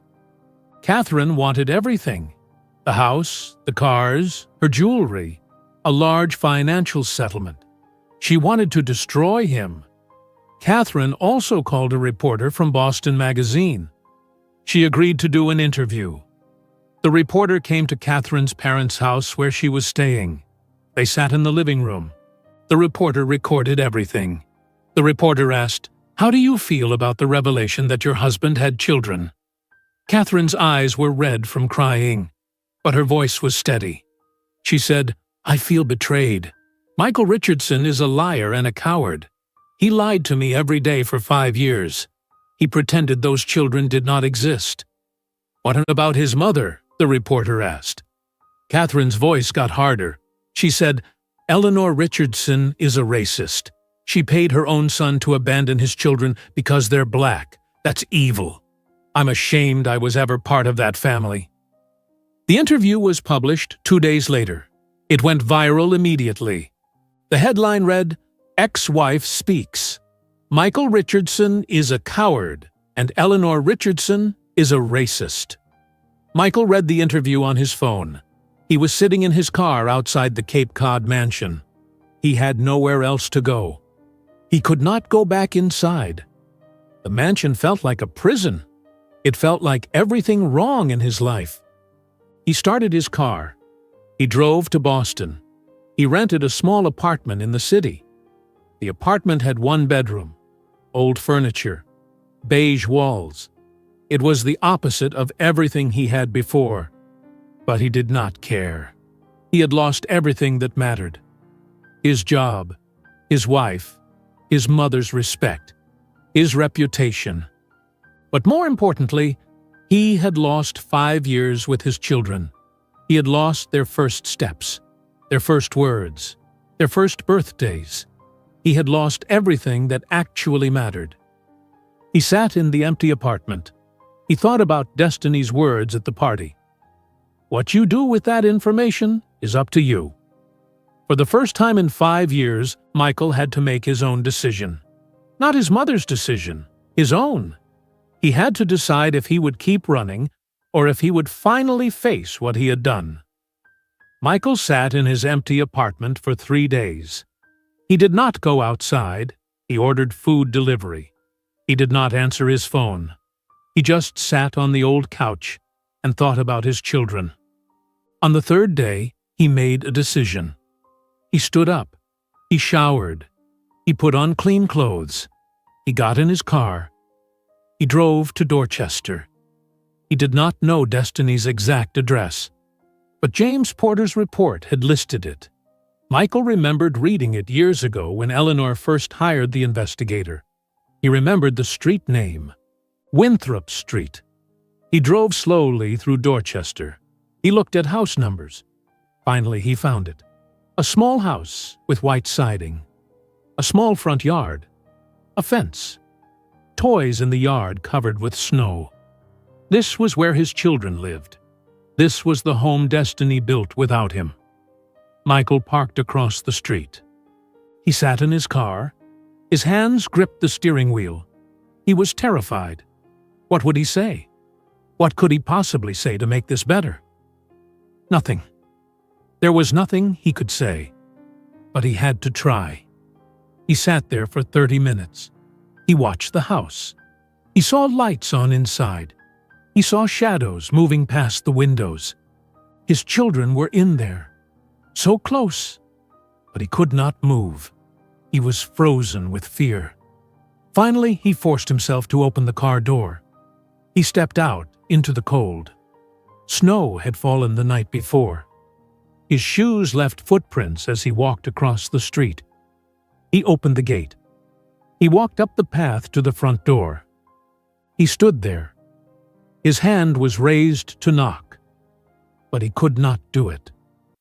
Inside the house, Destiny was making dinner. Marcus, Miles, and Maya were in the living room. They were supposed to be doing homework, but they were not. They were talking about what happened at the mansion. Miles said, "I still don't understand. Why did Daddy leave us?" Marcus said, "Because his mom told him to. Mom said so." Maya said, "But why did he listen? Why didn't he fight for us?" The children had been asking these questions for 3 days, since Christmas Eve. Destiny had tried to answer, but there were no good answers. How do you explain to 5-year-old children that their father chose money over them?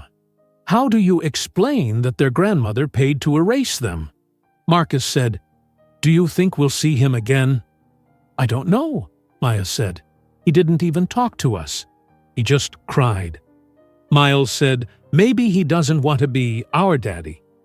Destiny heard this from the kitchen. She felt pain in her chest, and she put down the knife she was using to cut vegetables. She walked into the living room. She said, "That's not true. He wants to be your daddy. He's just scared." "Scared of what?" Marcus asked. "Scared that you won't forgive him," Destiny said. "Scared that he hurt you too much." Maya said, "Did he hurt you, Mom?" Destiny sat down on the couch. She pulled Maya onto her lap. She said, "Yes, he hurt me very much. But that's between him and me. What matters now is what happens next." "What will happen next?" Miles asked. "I don't know," Destiny said honestly. "Maybe he'll come see you. Maybe he won't. But whatever happens, you 3 are loved. You're perfect. You have nothing to be ashamed of." That was when they heard the knock on the door. Destiny stood up. She was not expecting anyone. Kenya had visited earlier. Her parents had called from Atlanta, but they were not coming. Who would knock on the door at 6:30 in the evening? She walked to the door. She looked through the peephole. She saw Michael standing on her porch. Her heart started beating fast. She turned back to the children. She said, "Stay here." "Who is it?" Marcus asked. "Just stay here," Destiny said. She opened the door. Michael stood there in the cold. He looked terrible. He had dark circles under his eyes. His hair was messy. He wore jeans and a regular jacket, not the expensive clothes from the party. He looked broken. They stared at each other. Neither spoke for a long moment. Finally, Michael said, "I'm sorry. I'm so sorry. Please let me try to fix this." Destiny did not move. Her hand stayed on the door. She said, "You don't get to fix this, Michael. You broke something that can't be fixed." Michael started crying. His shoulders shook. He said, I know I don't deserve anything. I don't deserve forgiveness. I don't deserve you. I don't deserve them. But please, please, let me meet them. Let me try to be their father. Destiny felt anger rising in her chest. She said, You had 5 years to be their father. 5 years to change your mind. 5 years to come back. You chose not to. I was a coward, Michael said. I was weak. I let my mother control me. I was afraid of losing everything. So you lost them instead, Destiny said. Her voice was cold. You lost your children. Was it worth it? Was the money worth it? Michael shook his head. He said, No, nothing was worth it. I was wrong. I was so wrong. I hate myself for what I did. Good, Destiny said. You should hate yourself. They stood there. Destiny wanted to slam the door in his face. She wanted to tell him to leave and never come back. But she thought about her children. She thought about their questions. She thought about Maya asking, Will he love us? She thought about Marcus's drawings of a family with a father. She closed her eyes. She took a deep breath. She said, Wait here. She closed the door. Michael stood on the porch. He waited. He was shaking from cold and fear. 5 minutes passed. Then 10 minutes. Michael thought maybe she was not coming back. Maybe this was his answer. Maybe she would leave him standing out here forever. But then the door opened again. Destiny stood there. She said, Come inside. But if you upset them, if you hurt them, if you make them cry, you leave immediately, and you never come back. Do you understand? Michael nodded quickly. He said, Yes, I understand. Thank you. Thank you so much. He walked into the house. It was warm. It was small, but clean and comfortable. There were toys on the floor, pictures on the walls, pictures of the triplets as babies, as toddlers, growing up, birthday parties, first days of school. Michael was not in any of the pictures. 5 years of memories without him. He felt sick. Destiny led him to the living room. She said, Marcus, Miles, Maya, come here, please. The 3 children appeared from down the hallway. They stopped when they saw Michael. They recognized him from the party. They stared at him. No one spoke. Michael did not know what to do. He felt like his chest was breaking open. These were his children. They were beautiful. They were real. They were standing right in front of him. He knelt down on the floor. He wanted to be at their level. He said, Hi, I'm Michael. I'm your father. Miles said, We know. We saw you at the big house. Maya said, Your wife threw a ring at your face. Marcus said nothing. He moved behind Destiny and held onto her leg. He was afraid. Michael said, I want to say I'm sorry. I should have been there when you were born. I should have been there your whole lives. I wasn't. That was wrong. That was the worst thing I ever did. I'm so sorry. Miles asked directly, Why did you leave? Michael looked at Destiny. She nodded. He should tell the truth. Michael said, Because I was scared. My mother gave me money. She told me to leave. I took the money. I was weak. I made a terrible choice. Maya asked, Did you take the money because you didn't want us? Michael's voice cracked. He said, No, that's not true. I didn't know you yet. I was thinking about myself. I was thinking about money and my job and my mother. I wasn't thinking about you. I should have been thinking about you, only about you, Marcus spoke from behind Destiny. His voice was quiet. He said, Mom says people can change if they work hard. Is that true? Michael looked at this small boy with his green eyes. His son. He said, Yes, that's true. I'm going to change. I'm going to work very hard. I promise. Maya asked the hardest question. She asked, Do you love us? Michael could not hold back his tears anymore. He said, "Yes, I didn't know you before, but I see you now. I see you, and you're perfect. You're the best thing I ever did, and I almost lost you. I love you. I know I have to prove that. I know sorry isn't enough, but I love you." The children looked at each other. They had a silent conversation with their eyes. This was something they did. Destiny had noticed it before. They could communicate without words. They were triplets. They had their own language. Finally, Miles said, "Okay, you can try." But Marcus said, "I don't trust you yet." Michael nodded. He said, "That's fair.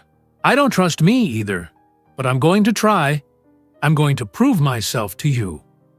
They talked for an hour. Michael asked them about school. They told him about their classes. Miles told him about playing at recess. Maya told him about her friends. Marcus stayed mostly quiet, but he listened to everything. Michael told them about his job, his old job. He said, "I used to work at a big company, but I don't anymore. I'm going to find a new job, something better." "What kind of job?" Miles asked. "I don't know yet," Michael said honestly. "Maybe I'll be a teacher." Destiny watched everything carefully. She sat in a chair across the room. She did not interrupt. She just watched. She watched Michael talk to his children. She watched him listen to them. She watched him cry when Maya showed him a picture she drew at school. At 7:30, Destiny said, "Okay, that's enough for tonight. Children, time for bath and bed." The children stood up. Marcus and Miles walked toward the hallway, but Maya walked to Michael. She stood in front of him. She said, "Are you coming back?" Michael looked at Destiny. Destiny said, "That depends on whether I let him." Michael looked back at Maya. He said, "I hope so. I really hope so." Maya nodded. Then she walked away. Michael stood up. Destiny walked him to the door. They stood there. Michael said, "Thank you for letting me see them. You didn't have to do that." Destiny said, "I didn't do it for you. I did it for them. They have a right to know their father, even if their father is a coward." Michael said, "Can I come back? Can I see them again?" Destiny was quiet for a long time. She was thinking. Finally, she said, "You can come on Tuesday and Thursday evenings, from 5 o'clock to 7 o'clock. You will have dinner with them. You will help with homework. You will prove yourself slowly. If you miss one day without calling, you're done forever. Do you understand?" Michael said. "Yes, I understand. Thank you. I'll be here. I promise." Destiny said, "Your promises don't mean anything yet. You need to show up. Actions matter, not words." "I will," Michael said. "I'll show up. Every time. I promise." He walked to his car. He sat in the driver's seat. He looked back at the house. The lights were on in the windows. His children were in there, getting ready for bed, living their lives, lives that he had missed, lives that he almost destroyed. But he had a chance now, a small chance. He would not waste it. Not this time. Michael kept his promise. On Tuesday, January 2nd, he arrived at Destiny's house at exactly 5 o'clock in the evening. He parked his car. He walked to the door. He knocked. His heart was beating fast. Destiny opened the door. She looked at him. She looked at her watch. She said, "You're on time." "I said I would be," Michael said, and she stepped aside. She said, "Come in." The children were in the living room. They looked up when Michael entered. Miles smiled a little. Maya watched him carefully. Marcus looked away. Michael said, "Hi, how was school today?" Miles said, "Good. We played soccer at recess." "Do you like soccer?" Michael asked. "Yes," Miles said. "I'm the best player in my class." Michael smiled. He said, "Really? That's great." They sat down to dinner. Destiny had made spaghetti. They ate at the small kitchen table. Michael sat on one side. The three children sat on the other side. Destiny stood by the counter, watching everything. The dinner was awkward. No one knew what to say. Michael asked questions about school. The children gave short answers. Marcus would not look at Michael. He just ate his food and stayed quiet. After dinner, Michael tried to help with homework. Miles let him. Miles had math problems. Michael sat next to him and helped him count. Maya had spelling words. She let Michael quiz her. But Marcus took his homework to his room. He said, "I want to do it alone." Michael looked hurt. Destiny said, "Give him time." At 7 o'clock, Michael left. He said goodbye to the children. Miles said, "Bye?" Maya said, "See you Thursday." Marcus said nothing.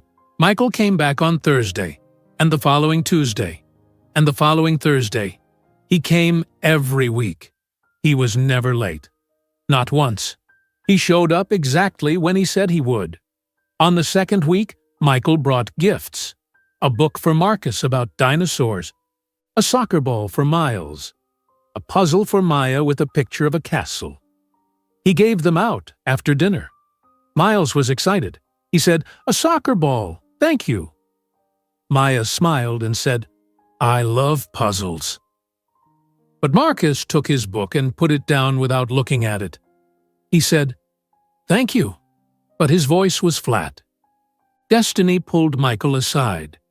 She said quietly, "You can't buy their love, Michael." Michael said, "I know. I just wanted to give them something." "They don't need things," Destiny said. "They need your time, your attention. That's all." Michael nodded. He said, "You're right. I'm sorry." The next time he came, he brought nothing. He just came with himself. Slowly, very slowly, things got a little better. Miles warmed up to Michael first. Miles was naturally friendly and easy. After a month of visits, Miles asked, "Can we play soccer outside?" Michael looked at Destiny. She nodded. Michael said, "Yes, let's play." They went to the small backyard. There was snow on the ground, but Miles did not care. He kicked the soccer ball. He said, "Try to block it." Michael stood in front of an imaginary goal. Miles kicked the ball. Michael tried to block it, but missed. The ball went past him. Miles laughed and said, "You're not good at this." Michael laughed too. He said, "You're right. I'm terrible." They played for 20 minutes. Michael was not good at soccer. He slipped on the snow. He missed the ball multiple times. Miles laughed at him, but it was a good laugh, a happy laugh, not a mean laugh. When they came back inside, they were both cold and smiling. Destiny saw them. She saw Miles holding Michael's hand as they walked in. Something in her chest hurt, but it was not a bad hurt. It was seeing her son happy. Marcus was harder. He did not want to play with Michael. He did not want Michael to help with homework. He stayed distant and cold. At dinner, he would not talk. He just ate and then went to his room. One Thursday in February, Michael brought coloring books for everyone. Not expensive toys, just simple coloring books from the dollar store. He sat on the living room floor with the children. Maya and Miles colored with him. Marcus sat on the couch reading a book. Michael looked at Marcus. He said, "Marcus, do you want to color with us?" Marcus did not look up from his book. He said, "No." Michael said, "Okay, maybe next time." After a few minutes, Marcus looked over. He watched Michael coloring with his brother and sister. Michael was not good at coloring either. He went outside the lines. Maya laughed and said, "You're coloring wrong." Marcus almost smiled. Almost. But he caught himself. He went back to his book. Maya was different from her brothers. She did not warm up fast like Miles, but she did not stay cold like Marcus. She watched. She observed everything. She asked questions. One day she asked, "Do you have a house?" Michael said, "Yes, I have an apartment in Boston." "Is it big?" Maya asked. No, Michael said. It's small, 1 bedroom. Do you live alone? Maya asked. Yes, Michael said. Are you lonely? Maya asked. Michael stopped. He looked at this little girl with his own green eyes. He said honestly, Yes, sometimes I'm very lonely. Maya nodded. She said, We were lonely too, before we met you. We didn't have a daddy. Michael felt tears in his eyes. He said, I'm sorry I wasn't there. You're here now, Maya said. Then she went back to coloring. After 3 months of visits, Michael asked Destiny if he could take the children somewhere. It was a Saturday in March. Michael called her on the phone. He said, I know I usually come on Tuesdays and Thursdays, but I was wondering if I could take them to the park tomorrow, just for an hour. Destiny was quiet. Michael waited. Finally, she said, Which park? The one near Franklin Park, Michael said. It has a playground and a pond with ducks. Destiny thought about it. She was nervous. What if something went wrong? What if Michael did not bring them back? What if he left them somewhere? But she also knew the children needed this. They needed to spend time with their father outside her house. She said, Okay, 1 hour. You bring them back at exactly 3 o'clock. Not 3:15. Not 3:30. 3 o'clock. I will, Michael said. I promise. The next day, Michael picked up the children at 2 o'clock. Destiny dressed them in warm coats. She said to Michael, Watch them carefully. Don't let them go near the water without holding their hands. I will, Michael said. She knelt down to the children. She said, Be good. Listen to your father. I'll see you in 1 hour. They drove to Franklin Park. The children were excited. They had been to this park before with Destiny, but never with Michael. It felt different. It felt special. At the park, they played on the swings. Michael pushed them. Miles went high and screamed with joy. Maya went medium high. Marcus went low, but he went. Then they walked to the pond. There were ducks swimming. Michael bought bread from a vendor. He gave pieces to the children. They threw bread to the ducks. The ducks came close and ate it. Maya stood next to Michael. She watched the ducks. Then she reached out and took Michael's hand. She did not say anything. She just held his hand. Michael looked down at his daughter's small hand in his. He could not speak. His throat was tight. This was the first time one of his children touched him voluntarily. The first time one of them wanted to hold his hand. He held her hand gently. They stood there together. They fed the ducks. Maya said, I like the ducks. Michael said, his voice shaking, Me too. At exactly 3 o'clock, Michael brought the children home. Destiny opened the door. The children ran inside, talking excitedly. We fed ducks! There were so many ducks. Maya held Daddy's hand. Destiny looked at Michael.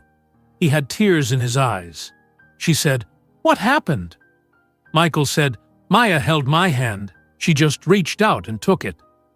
Destiny nodded. She said, That's good. That's progress. While Michael was building a relationship with his children, Eleanor was alone. She had been in the hospital for a week. Then she went home to the Cape Cod mansion. But the mansion was empty. The servants had quit. Most of them found new jobs. They did not want to work for Eleanor anymore. Not after what they saw at the Christmas party. Not after the videos that everyone had seen.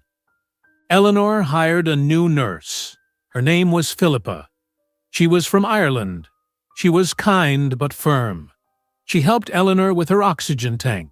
She helped her walk around the house. She cooked her meals. But Eleanor was difficult. She complained constantly. She said, This food is too cold. You're walking too fast. I don't like the way you arrange my pills. Philippa stayed patient. She said, I'm doing my best, Mrs. Richardson." Eleanor's phone did not ring. Her friends did not call. Her church did not want her back. She was alone with only a paid nurse for company. One day in February, Eleanor called Michael. It was the first time she had called him since Christmas Eve. Michael was in his apartment. He looked at his phone. He saw a mother on the screen. He did not want to answer, but he did. He said, "Hello." Eleanor's voice was weak. She said, "Michael, it's your mother." "I know," Michael said. "I'm home from the hospital." Eleanor said, "I've been home for 3 weeks. You haven't visited." Michael said, "No, I haven't." "Why not?" Eleanor asked. Her voice got stronger, more demanding. "I'm your mother. I almost died." Michael said, "I've been busy." "Busy with what?" Eleanor asked. Then her voice turned cold. "Busy with those children?" Michael felt anger rise in his chest. He said, "Yes, busy with my children." "They are not your children," Eleanor said. "Not really. You never raised them. That woman raised them." "Her name is Destiny," Michael said, "and they are my children. Marcus, Miles, and Maya. My children." Eleanor was quiet. Then she said, "Come home, Michael. Stop this nonsense. Come back to the company. Come back to your life. We can fix this." Michael said, "There's nothing to fix." "What do you mean?" Eleanor said. "Everything is broken. Your marriage ended. Your job is gone. Your reputation is destroyed. Come home. I'll help you rebuild." Michael said, "I don't want your help. I don't want that life anymore." "Don't be stupid," Eleanor said. "You have nothing without me. No money, no job, no future." Michael said, "I have my children. That's enough." Eleanor's voice turned sharp and mean. She said, "You're choosing them over me?" Michael said quietly but firmly, "Yes, I am." Eleanor was silent. Then she said, "You're making a mistake. You'll regret this." "No," Michael said. "The mistake was listening to you 5 years ago. I won't make that mistake again." He hung up the phone. His hands were shaking. But he felt something new. He felt strong. He felt free. For the first time in his life, he had stood up to his mother. Michael made other changes too. He quit the family company officially. He sold his expensive car and bought a used Honda Civic. The car was 10 years old, but it ran well. It cost him $6,000 instead of $60,000. He also started therapy. He found a therapist named Dr. Lisa Chen. Her office was in downtown Boston. Michael went every Wednesday at 4 o'clock. In their first session, Dr. Chen said, "Tell me why you're here." Michael said, "Because I destroyed my life. I abandoned my children. I let my mother control me. I was weak."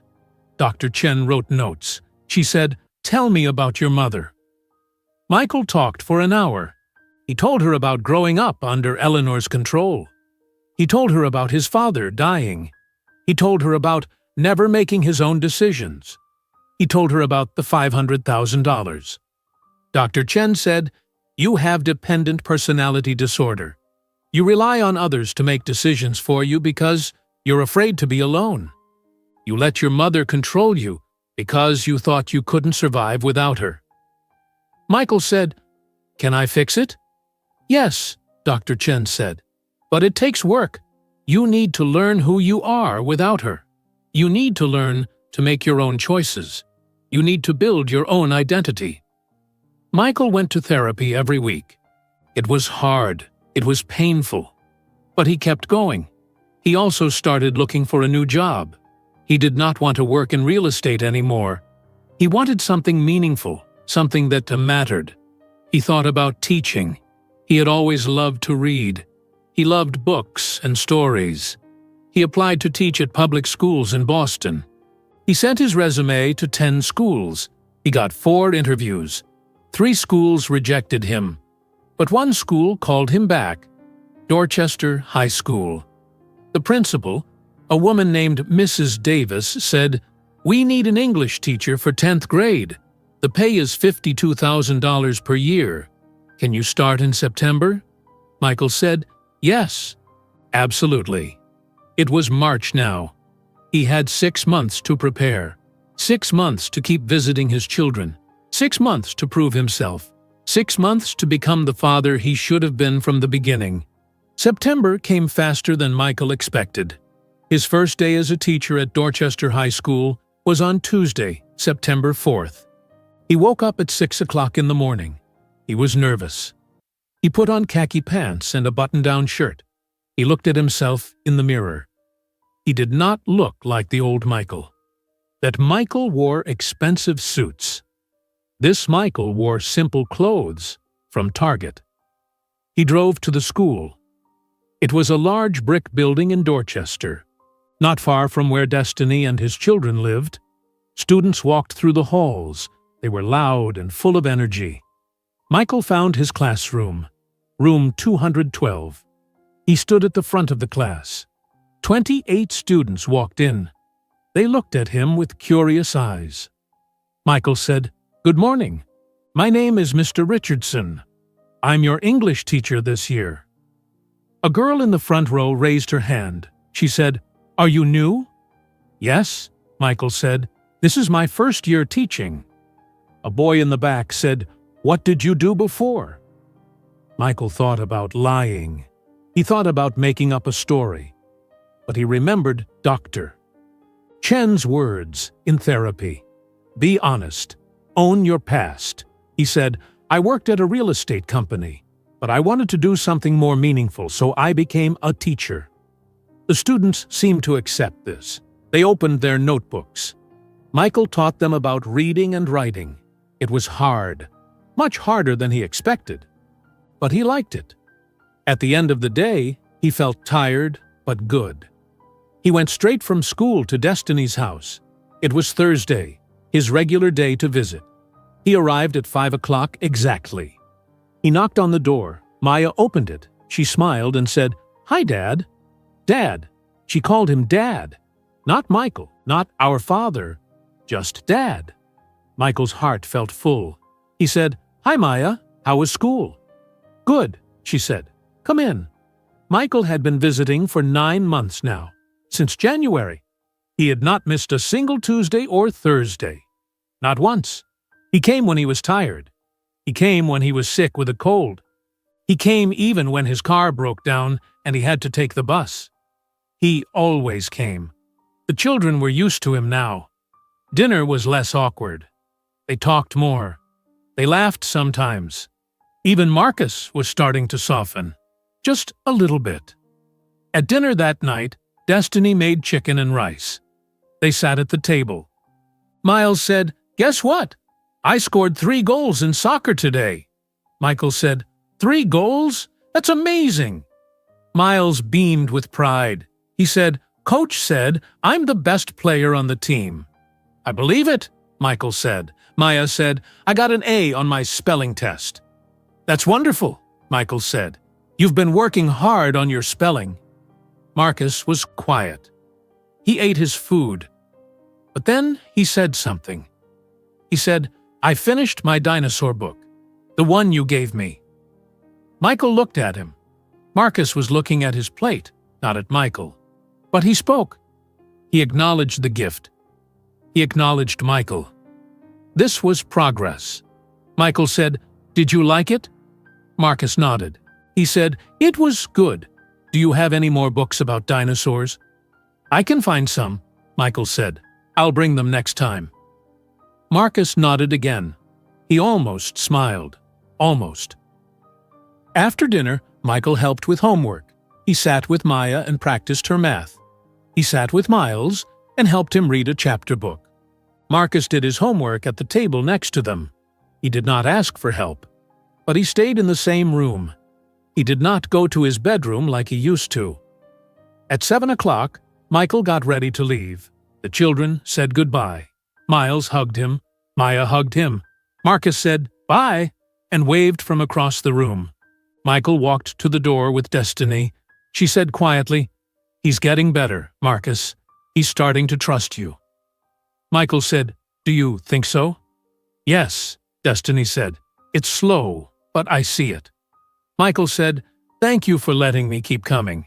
Thank you for giving me this chance." Destiny looked at him. She said, "You've earned it. You show up. You're consistent. That's what they need." Michael nodded. He wanted to say more. He wanted to say he still loved her, that he never stopped loving her. But he could not. That was not his place anymore. He said, "I'll see you Tuesday." "Tuesday," Destiny said. October came. The leaves changed colors. The weather got colder. Michael continued teaching at Dorchester High School. His students were starting to like him. He was honest with them about his life. One day, a student asked, "Mr. Richardson, do you have kids?" Michael said, "Yes, I have 3 children. Triplets, 2 boys and a girl. They're 6 years old." "Triplets?" a girl said. "That's cool." Another student said, "Do you see them a lot?" Michael said, "I see them twice a week. I wish I could see them more, but I'm working on that." He did not tell them the whole story. But he was honest. He learned that honesty mattered. His students respected him for it. In therapy, Dr. Chen said, "You're making real progress, Michael. You're building your own identity. You're not dependent on your mother anymore. You're making your own choices." Michael said, "It's hard. Some days I want to call her. Some days I want to go back to the easy life." "But you don't," Dr. Chen said. "That's what matters. You're choosing the hard path, the right path." Michael also started paying child support. He went to court and filed the paperwork. The judge ordered him to pay $2,800 per month, but Michael paid $4,000. He wanted to give more. He wanted to help Destiny. He wanted to show his children he was responsible. Destiny was surprised the first time she received the payment.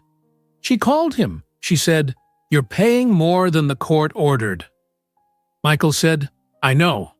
I want to help. You raised them alone for 6 years. I owe you everything." Destiny did not know what to say. She said, "Thank you." One Saturday in November, Michael took the children to the Boston Children's Museum. It was a special trip, not just 1 hour at the park, a whole afternoon. Destiny agreed to let them go. The children were excited. They had never been to this museum before. Michael picked them up at 10 o'clock in the morning. Destiny said, "Bring them back by 4 o'clock and feed them lunch." "I will," Michael said. At the museum, the children ran from exhibit to exhibit. They climbed on structures. They played with bubbles. They learned about science. Michael followed them. He took pictures on his phone. He bought them lunch at the museum cafeteria, hot dogs and fruit. The children ate happily. In the afternoon, they sat in a quiet area to rest. Marcus sat next to Michael, not across from him, next to him. He was looking at a book about space. Michael looked over and said, "Do you like space?" Marcus nodded. He said, "I want to be an astronaut when I grow up." "That's a great dream," Michael said. Marcus looked at Michael. He said, "Do you think I can do it?" Michael said, "Yes, I think you can do anything you work hard for." Marcus was quiet. Then he said, "Why did you leave us?" Michael's heart stopped. This was the question he had been waiting for, the question he feared. He said, "Can we talk about this?" Marcus nodded. Michael took a deep breath. He said, "I left because I was scared. My mother told me I had to choose. Choose her and her money, or choose you and your mom and your brother and sister. I chose wrong. I chose money. I chose the easy path. I was a coward." Marcus said, "Mom says you're not a coward anymore." "What do you think?" Michael asked. Marcus thought about it. He said, "I think you were a coward before, but maybe you're not anymore. Maybe you're trying to be brave now." Michael felt tears in his eyes. He said, "I am trying. Every day. I'm trying to be the father you deserve." Marcus said, "Okay." Then he went back to his book. But a few minutes later, Marcus leaned against Michael's shoulder. Just a little bit. Just resting there while he read his book. Michael did not move. He barely breathed. He did not want to break this moment. His son was trusting him. His son was letting him close. When Michael brought the children home, they were tired and happy. They told Destiny everything. "We saw bubbles. We climbed so high. Dad bought us hot dogs." Destiny looked at Michael. She saw something different in his face. She said, "What happened?" Michael said, "Marcus talked to me. Really talked to me. About why I left. And then he leaned on me while he read his book." Destiny smiled. She said, "That's big. That's really big." "I know," Michael said. Meanwhile, Eleanor was still alone at the Cape Cod mansion. Her health was getting worse. She needed oxygen all the time now. She could barely walk from room to room. Philippa, her nurse, took care of her. But Eleanor was miserable. She tried to call Michael several times. He did not answer. She left voicemails. She said, "Michael, this is your mother. Call me back." He never called back. One day in December, Eleanor told Philippa, "I'm dying. I can feel it." Philippa said, "You're not dying, Mrs. Richardson. You're just ill." "No," Eleanor said. "I'm dying, and I'll die alone. My son abandoned me." Philippa said gently, "You pushed him away. You paid him to abandon his children. He didn't abandon you. You lost him." Eleanor was furious. She said, "How dare you speak to me that way? You're fired." But Philippa did not leave. She said, "Fire me if you want, but I'm the only person you have. If I leave, you'll be completely alone." Eleanor knew she was right. She said nothing. Philippa stayed. Christmas came again. 1 year since the confrontation at the Christmas Eve party. Michael did not go to the mansion. He did not see Eleanor. Instead, he asked Destiny if he could spend Christmas morning with the children. Destiny said, "Christmas morning is family time." "I know," Michael said. "I understand if the answer is no." Destiny thought about it. She said, "You can come for breakfast, from 8 o'clock to 10 o'clock. Then you leave so we can have our family time." "Thank you," Michael said. On Christmas morning, Michael arrived at 8 o'clock. He brought presents. Not expensive presents. Simple things. Books. Art supplies. A basketball for Miles. He wrapped them himself. The children opened their presents from Destiny first. Then Michael gave them his presents. Marcus opened his present. It was a book about astronauts. He looked at Michael. He said, "You remembered?" "Of course I remembered," Michael said. "You want to be an astronaut." Marcus hugged the book. Then he did something unexpected. He walked over to Michael. He hugged him. It was a quick hug. Just a few seconds. But it was a hug. The first hug Marcus ever gave his father. Michael hugged him back. He said, "Merry Christmas, Marcus." Marcus said, "Merry Christmas, Dad." Dad. Marcus called him Dad. For the first time, Michael could not hold back his tears. He cried, but they were happy tears. Destiny watched from the kitchen. She felt her own tears. She saw her children happy. She saw them with their father. It was not the family she had imagined 6 years ago. It was not a traditional family, but it was something real, something built on truth and effort and consistency. At 10 o'clock, Michael left. He said goodbye to the children. He said goodbye to Destiny. He drove back to his small apartment. He sat on his couch. He looked at the picture on his phone. The picture from the museum of Marcus, Miles, and Maya smiling at the camera. His children. His beautiful children. He thought about Eleanor alone in her mansion. He thought about his old life. the money, the reputation, the empty marriage. He did not miss any of it, not even a little bit.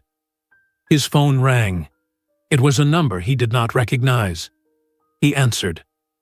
A woman's voice said, "Is this Michael Richardson?" "Yes," Michael said. "This is Dr. Palmer from Cape Cod Hospital." The woman said, "Your mother, Eleanor Richardson, has been admitted. She's asking for you." Michael closed his eyes. He said, "Is she dying?" "She's very ill," Dr. Palmer said. "I think you should come." Michael sat there.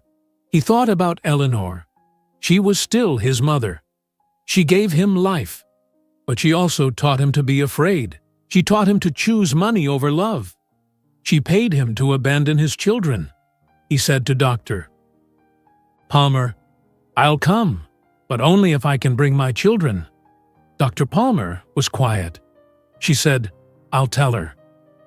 2 minutes later, Dr. Palmer called back. She said, "Your mother says no.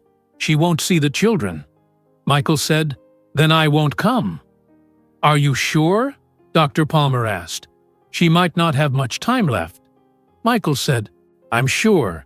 If she won't meet my children, then she won't meet me. They're part of my life now. They're the most important part." He hung up. He felt sad, but he also felt certain.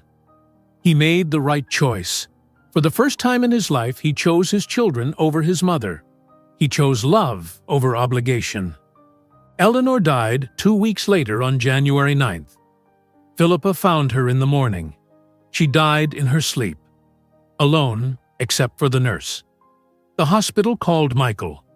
He cried when he heard the news, not because he would miss her, but because she died without ever knowing her grandchildren. She died without ever admitting she was wrong. She died alone. That was the saddest thing of all. Eleanor's funeral was planned for Saturday, January 13th. Michael made all the arrangements. He called a funeral home in Cape Cod. He picked a simple casket. He chose a plot at the cemetery near the Richardson mansion. He did not want a big service. He did not think many people would come. He was right. On the day of the funeral, only 12 people came. Most were business associates, people who felt obligated to attend, people who had worked with Richard Richardson years ago. Eleanor's friends did not come. Her church members did not come. The people she spent her life impressing had forgotten her. Michael stood at the front of the small funeral home. He wore a dark suit. He looked at the casket. He thought about his mother. He thought about her control, her coldness, her racism, her choice to push away her grandchildren. He felt sad, but not for losing her. He felt sad that she wasted her life on things that did not matter. The service was short. A priest spoke. He said basic things about Eleanor's life, her marriage to Richard, her charity work. He did not mention Michael. He did not mention the grandchildren. He did not mention the scandal. It was a polite lie, a final performance for a woman who spent her life performing. After the service, everyone went to the cemetery. It was cold. Snow covered the ground. They lowered Eleanor's casket into the ground. The priest said prayers. People stood quietly. Then people left quickly. They got in their cars and drove away. By 3 o'clock, everyone was gone except Michael. He stood alone at his mother's grave. He looked at the casket in the ground. He said quietly, "You taught me to be afraid. You taught me that money mattered more than people. You taught me wrong. I wish you had met them. Marcus, Miles, and Maya.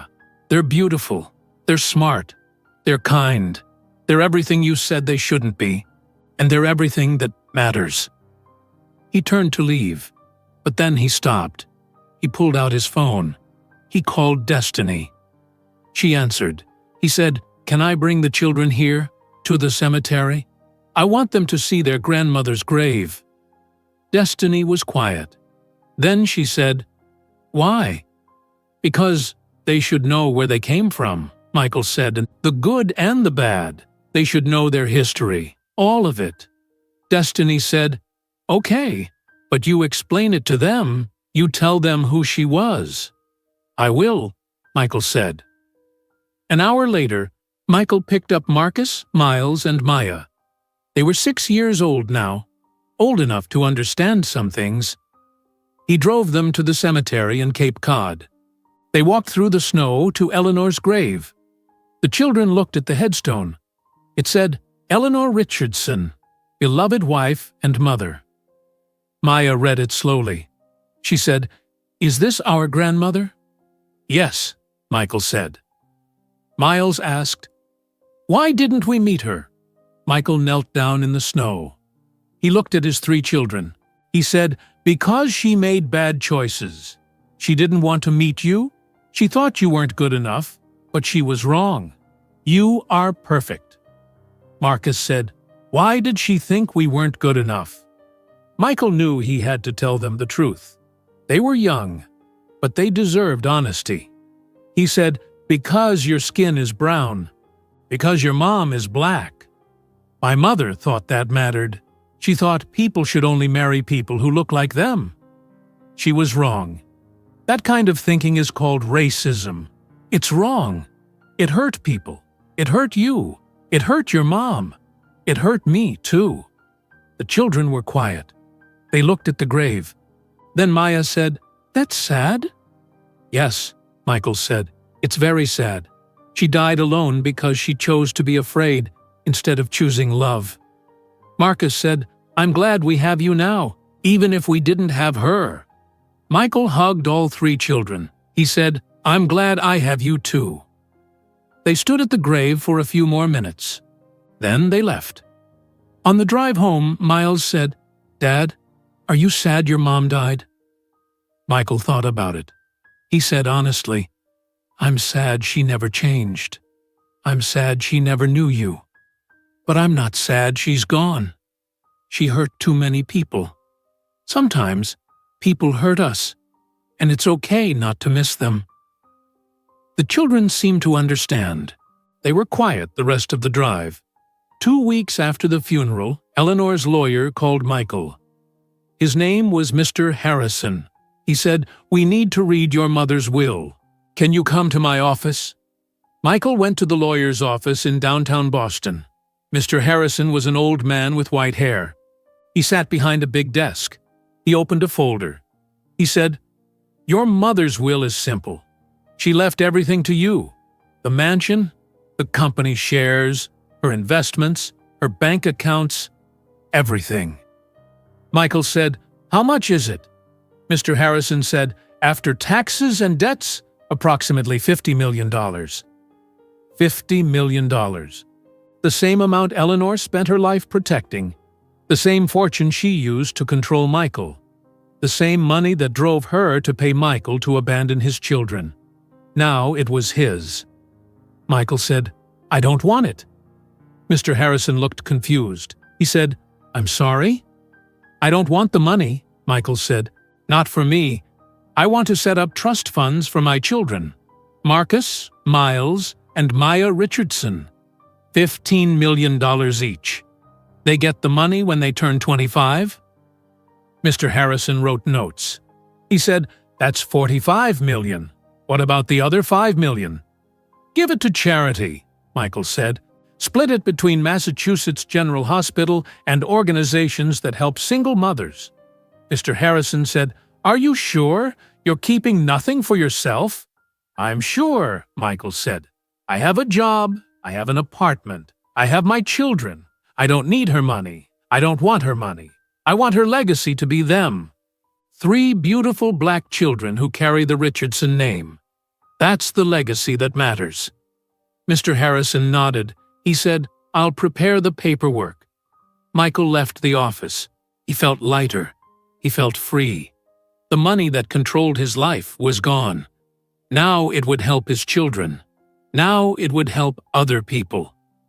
That felt right. Time passed. Months became years. Michael kept visiting every Tuesday and Thursday. He never missed. Not once in 3 years. The children were 8 years old now. They fully accepted him as their father. Marcus trusted him completely. He asked Michael for advice. He told Michael his secrets. He said, "I love you, Dad," before bed. Miles and Michael played soccer every week. Michael got better at it. Not great, but better.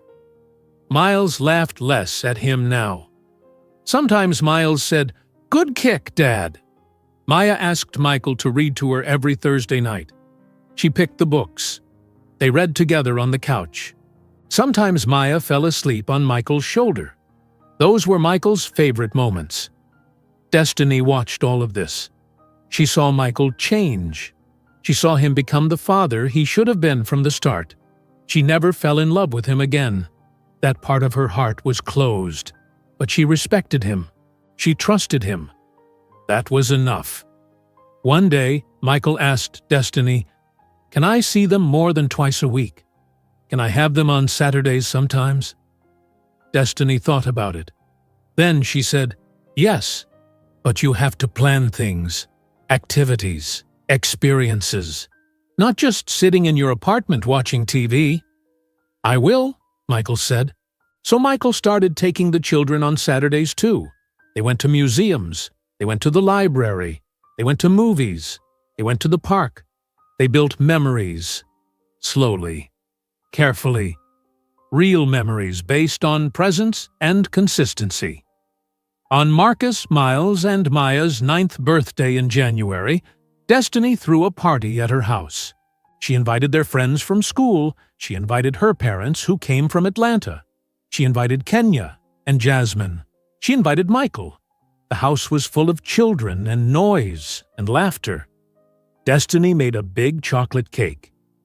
9 candles on top. The children gathered around the table. Everyone sang, "Happy Birthday." Miles blew out the candles. He blew so hard that spit got on the cake. Everyone laughed. Maya opened presents. She got art supplies and books and a new puzzle. Marcus got science kits and more books about space. Miles got a new soccer ball and a jersey from his favorite team. Michael gave them each a present, too. He gave Maya a journal. He said, "For writing your thoughts and stories." He gave Marcus a telescope. He said, "For looking at stars and planets."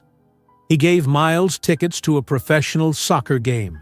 He said, "We'll go together next month." The children hugged him. They said, "Thank you, Dad." Later in the afternoon, after most guests left, Michael helped Destiny clean up. They picked up paper plates and cups. They threw away wrapping paper. They worked in comfortable silence. The children were in the living room playing with their new toys. Their laughter filled the house. Destiny said, "You know, 5 years ago I hated you." Michael stopped cleaning. He said, "I know. I deserved that." Destiny said, "But you became someone different. You became who you should have been. That takes real courage." Michael said, "I learned from you. You were always brave. You fought for them when I ran away. You built this life. Everything good they have is because of you." Destiny smiled. She said, "Not everything. Some of it is because of you now. You show up. You're consistent. You love them. That matters." They looked through the doorway at the children. Marcus, Miles, and Maya were on the couch. They were in a pile together. Miles was showing Marcus something on his new soccer jersey. Maya was drawing in her new journal. They were happy. They were healthy. They were loved. Destiny said quietly, "They're going to be okay." Michael said, "Because of you." Destiny shook her head. She said, "Because of us. We both did this, in different ways, but we both did it." They stood there together, not as husband and wife, not as lovers, but as partners, as parents, as two people who learned that the hardest thing in life is choosing love when fear seems easier, choosing presence when absence is more comfortable, choosing to change when staying the same costs less. The Richardson name that Eleanor tried so hard to protect now belonged to 3 beautiful black children. Children who knew they were loved. Children who knew their worth. Children who would inherit not just money, but something more valuable. Wow. They would inherit the knowledge that people can change, that mistakes can be acknowledged, that showing up matters more than showing off. Marcus wanted to be an astronaut. Miles wanted to be a professional soccer player. Maya wanted to be a writer. They had dreams. They had futures. They had a mother who sacrificed everything for them. They had a father who learned to fight for them. 10 years from now, when people asked them about the Richardson name, they would not talk about mansions or money. They would talk about a mother who arrived in a helicopter to demand justice. They would talk about a father who chose them over everything else. They would talk about courage and consistency, and the choice to be better than those who came before. That evening, after Michael left, Destiny tucked the children into bed. They shared one room, even though she offered them separate rooms. They liked being together. They always had. Marcus said, "Mom, this was the best birthday ever." Miles said, "Dad's coming to my soccer game next week. He promised." Maya said, "I'm going to write a story about today in my new journal." Destiny kissed each of their foreheads. She said, "I love you 3 more than anything in the world." They said together, "We love you too, Mom." She turned off the light.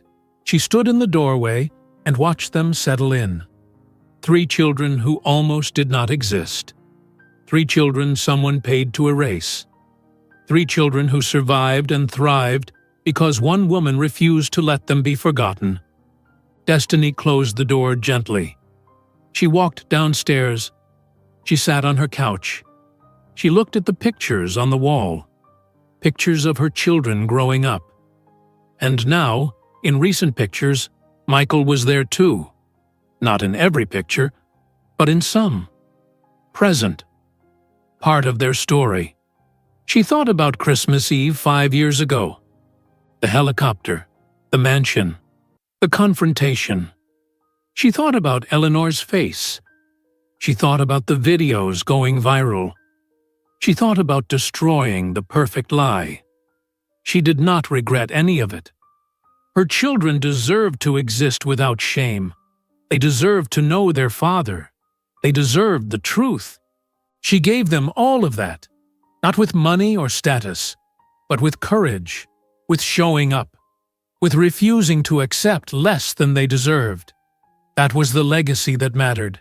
Not blood or wealth or status, but love, real love, the kind that requires sacrifice, the kind that demands consistency, the kind that changes people from who they were into who they need to be. The Richardson name would live on, not through Eleanor's vision of purity and perfection, but through Marcus, Miles, and Maya, 3 beautiful children who proved that family is not about bloodlines or traditions. Family is about choice, about showing up, about fighting for the people you love even when the world says they do not matter. They mattered. They always mattered. And now everyone knew it. If you enjoyed today's video, I'm sure you'll love the next one. Don't waste time. Just click on the screen.